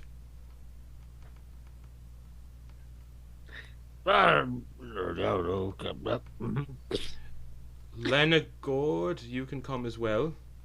We'll say in Draconic. And the door, like, actually, like, grows to encompass the form of Lenagord, and then it closes again. All right, everyone upstairs. This is very interesting and very strange. But upstairs, and he starts to walk upstairs. Remind me, what was the rift that we closed? I'm having a hard The time. one in the woods that you all just The left. Embers, And Oh, that thing. Okay. Yeah. Gotcha. he leads you upstairs, and you can see it's like the meme and It's Always Sunny with Charlie and Mac. If you've seen It's Always Sunny, the meme of like all of like the string and like the bullet points everywhere. Conspiracy theorists. Stuff. So I know the meme. I don't know the show. interesting. It's fine. Carol. Interesting, Carol. Interesting that you have the staff pointing at Kenna. So the Weaver has chosen you. I guess. Now, there's a map of incursion points that we've been investigating. There's one rumored to be beneath Idolode on Remnant, Okay. which if you look on your map, it's already circled because that was where one of your contracts is. Underneath a place called the Descent. There are others across the continents. Our theory is that these incursion points are breaking through because of infected ley lines. The ley lines became infected when the Weaver was banished and disappeared and harnessed for power during the War of Ascension by Solfar to become Armathnan. These ley lines, when she disappeared, he effectively condemned the world as he cut off and blocked the planet's blood supply in a way. So anytime someone drew upon the Weave while the Weaver was gone, they drew upon tainted magic, and with each spell, enchantment, magical item that was used, created, made the world slowly wither, and will eventually die. And he begins marking off ley lines on the world, on your map, and on the world map, just drawing ley lines where they all are, and the conversion points of each ley line is where one of these towers is. Numerous ley lines perished, and I imagine more so have done while we were in stasis here in Halassar. However, when we woke, I could feel the Weaver's presence again, but those ley lines that perished still infect the planet as a whole, and that's where he points to the incursion points on each continent. Each continent has an incursion point. I love how you've given these people like that have been in stasis for a while a like slightly different accent. That's awesome. Numerous ley lines perished, and I imagine more so have done while we were in stasis. However, when we woke, I could feel the Weaver's presence again, but those ley lines that perish still infect the planet as a whole, sort of like an abscess that forms from an infected tooth. If you leave rotten and dead tissue inside of something, it will eventually kill said thing. Over time, these dead, infected ley lines will spread to others, and this planet will effectively necrotize and perish. There is a way to restore these dead ley lines, but there's a huge risk involved. I believe what's causing these infections now are what I've been seeing in my nightly trances as of late, a sight I haven't seen since Cathosis was the prime deity. Eyes filling the night sky, and a chasm beneath an inn known as the Descent. One of the incursion points lies there. The other incursion points, as I said, are on each continent. Since you have access to our main central tower, you just came from it, I suggest using that as your base of operations during this investigation. You did say you closed one. The other group has not been able to close their rift, and they've been trying desperately. But of course, you're free to do your own thing. People closest to the infection sites would be suffering like all of us have. The closer to the source, the more potent the symptoms. As of now, the only symptoms I'm aware of are these shared dreams and these eyes. And he pulls up his sleeve, and you can see he's got an eye on his forearm. Yeah, Druck blinks. And yeah, like you can 5 see different times. the Anundial infection is marked here on Idolode.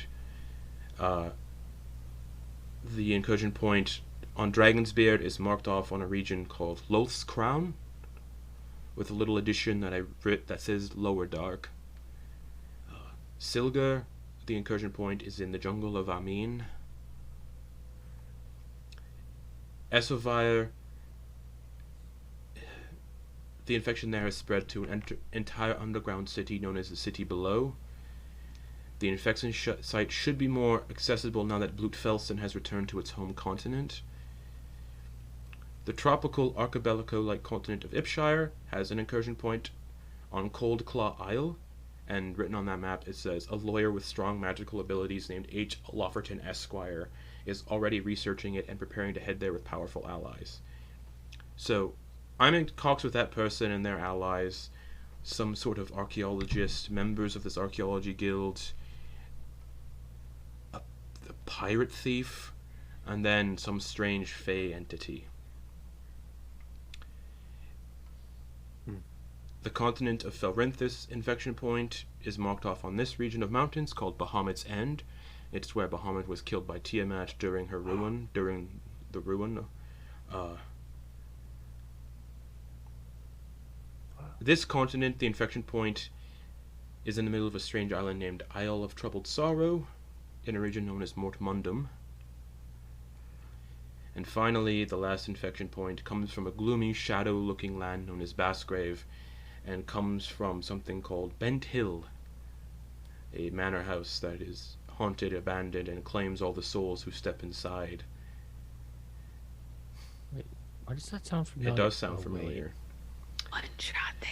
So, no campaign. I've been speaking with this H. Lofferton, who will be closing the infection site on Ipshire. They've been unable to close it. How did you close yours? I just touched it.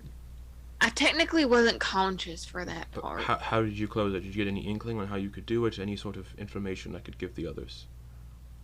What I remember, but it was just like touch it and make a wisdom check is all I did, right? I mean, You got a sense that because you're connected because your eyes. With eyes, yes. Mm. The more Yeah, I think eyes it was- you add, Yeah. Interesting. I think these. This what group did it. doesn't have eyes. You might have to help them. One moment. And his eyes roll back. Mr. Lofferton, I have allies here who could aid in your investigation. And then he gets his response mentally. Wonderful. And a rift opens up in this room, and out steps a 30-some-odd-year-old man who's got pure red eyes now, but pure red eyes, looks brown ponytail, wearing a kind of regal almost outfit, kind of like a pencil mustache, kind of chubby if I remember correctly. Oh yeah. but still in his late 30s is how he looks. So he does look like he's aged. A little bit. Behind him, you see an elderly, late 60s tabaxi in, like, pirate garb. Behind that, you see your patron, Ogden Boone. with two members of his archaeological guild that you don't recognize. And then, finally, Flitz, you see a familiar figure step through. A creature you haven't seen since you were in the Feywild, and they catch eyes with you, and that's where we're going to end the session for the week. Help. Now, because shit's I gonna miss him so much. because shit's gonna get weird, and I have to explain this before we get to next week. Those with eyes are gonna have to help some members of the old adventuring party to close rifts, meaning there's gonna be split up sessions with 3 people from this group teaming up with 3 people from previous people. Oh, interesting. Oh, I love it. So I actually we're gonna love be- that. So the So two we're gonna have 2 different sessions. So the 2 undescribed characters are, because Leah's gone. Yeah. In the abyss. Obviously the Ash Short can't be here, so it's Henry, who looks like he's a little more connected to his patron. Very much almost a singular entity at this point. And 2 undescribed archaeological guild members who are with Ogden and will be Lex and Brittany's characters for that team up thing. And then we've got our little goblin archfey. It'll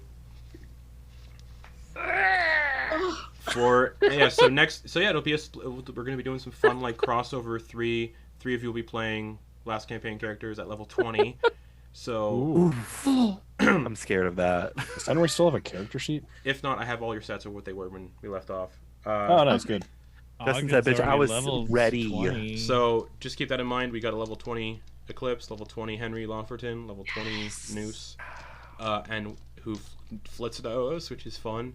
Oh my god! So we're doing a little crossover stuff coming up, because this whole problem you're dealing with affects the whole world as a whole, basically. And speaking of that, as we end this session, everyone's level 15. Woo! So let's roll some I just realized that Eclipse and Kenna, Eclipse at level 16 and Kenna currently have the same hit points. But Oh wow. But Yeah. then level up your characters level 20 if you still have their character sheets. And I'll talk to you, Lex, and whatnot about what you want to do. But let's do it. What Quoin get for their hit points? Rolling now. Ooh, I got a 7. plus Excellent. Icon. Yeah. I think it's at least 3. Ricky, what'd you get? I'll figure that out. 7 on the die plus a 2 for Constitution. Nice. Kinda. 9. I rolled an 8 out of 8. Nice. Oh, Beautiful. that's so good. Druck. Oh boy, here we go. 7 out of Nice. 8. Yes. Ooh, 3 Flitz. 7s. Flitz, we Love it. going Warlock or Sorcerer?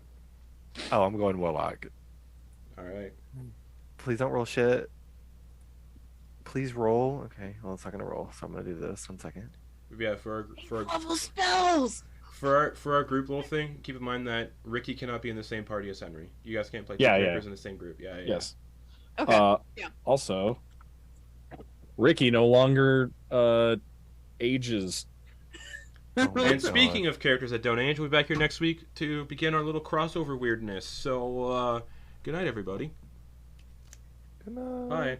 Ogden Boone actually showed up, which is fun. Yeah. Hey, did you send this note? No. I wrote a 1. Reroll. Okay. Guys, Yeah, Ricky Okay, I rolled a doesn't 5. age and can't age magically. Perfect.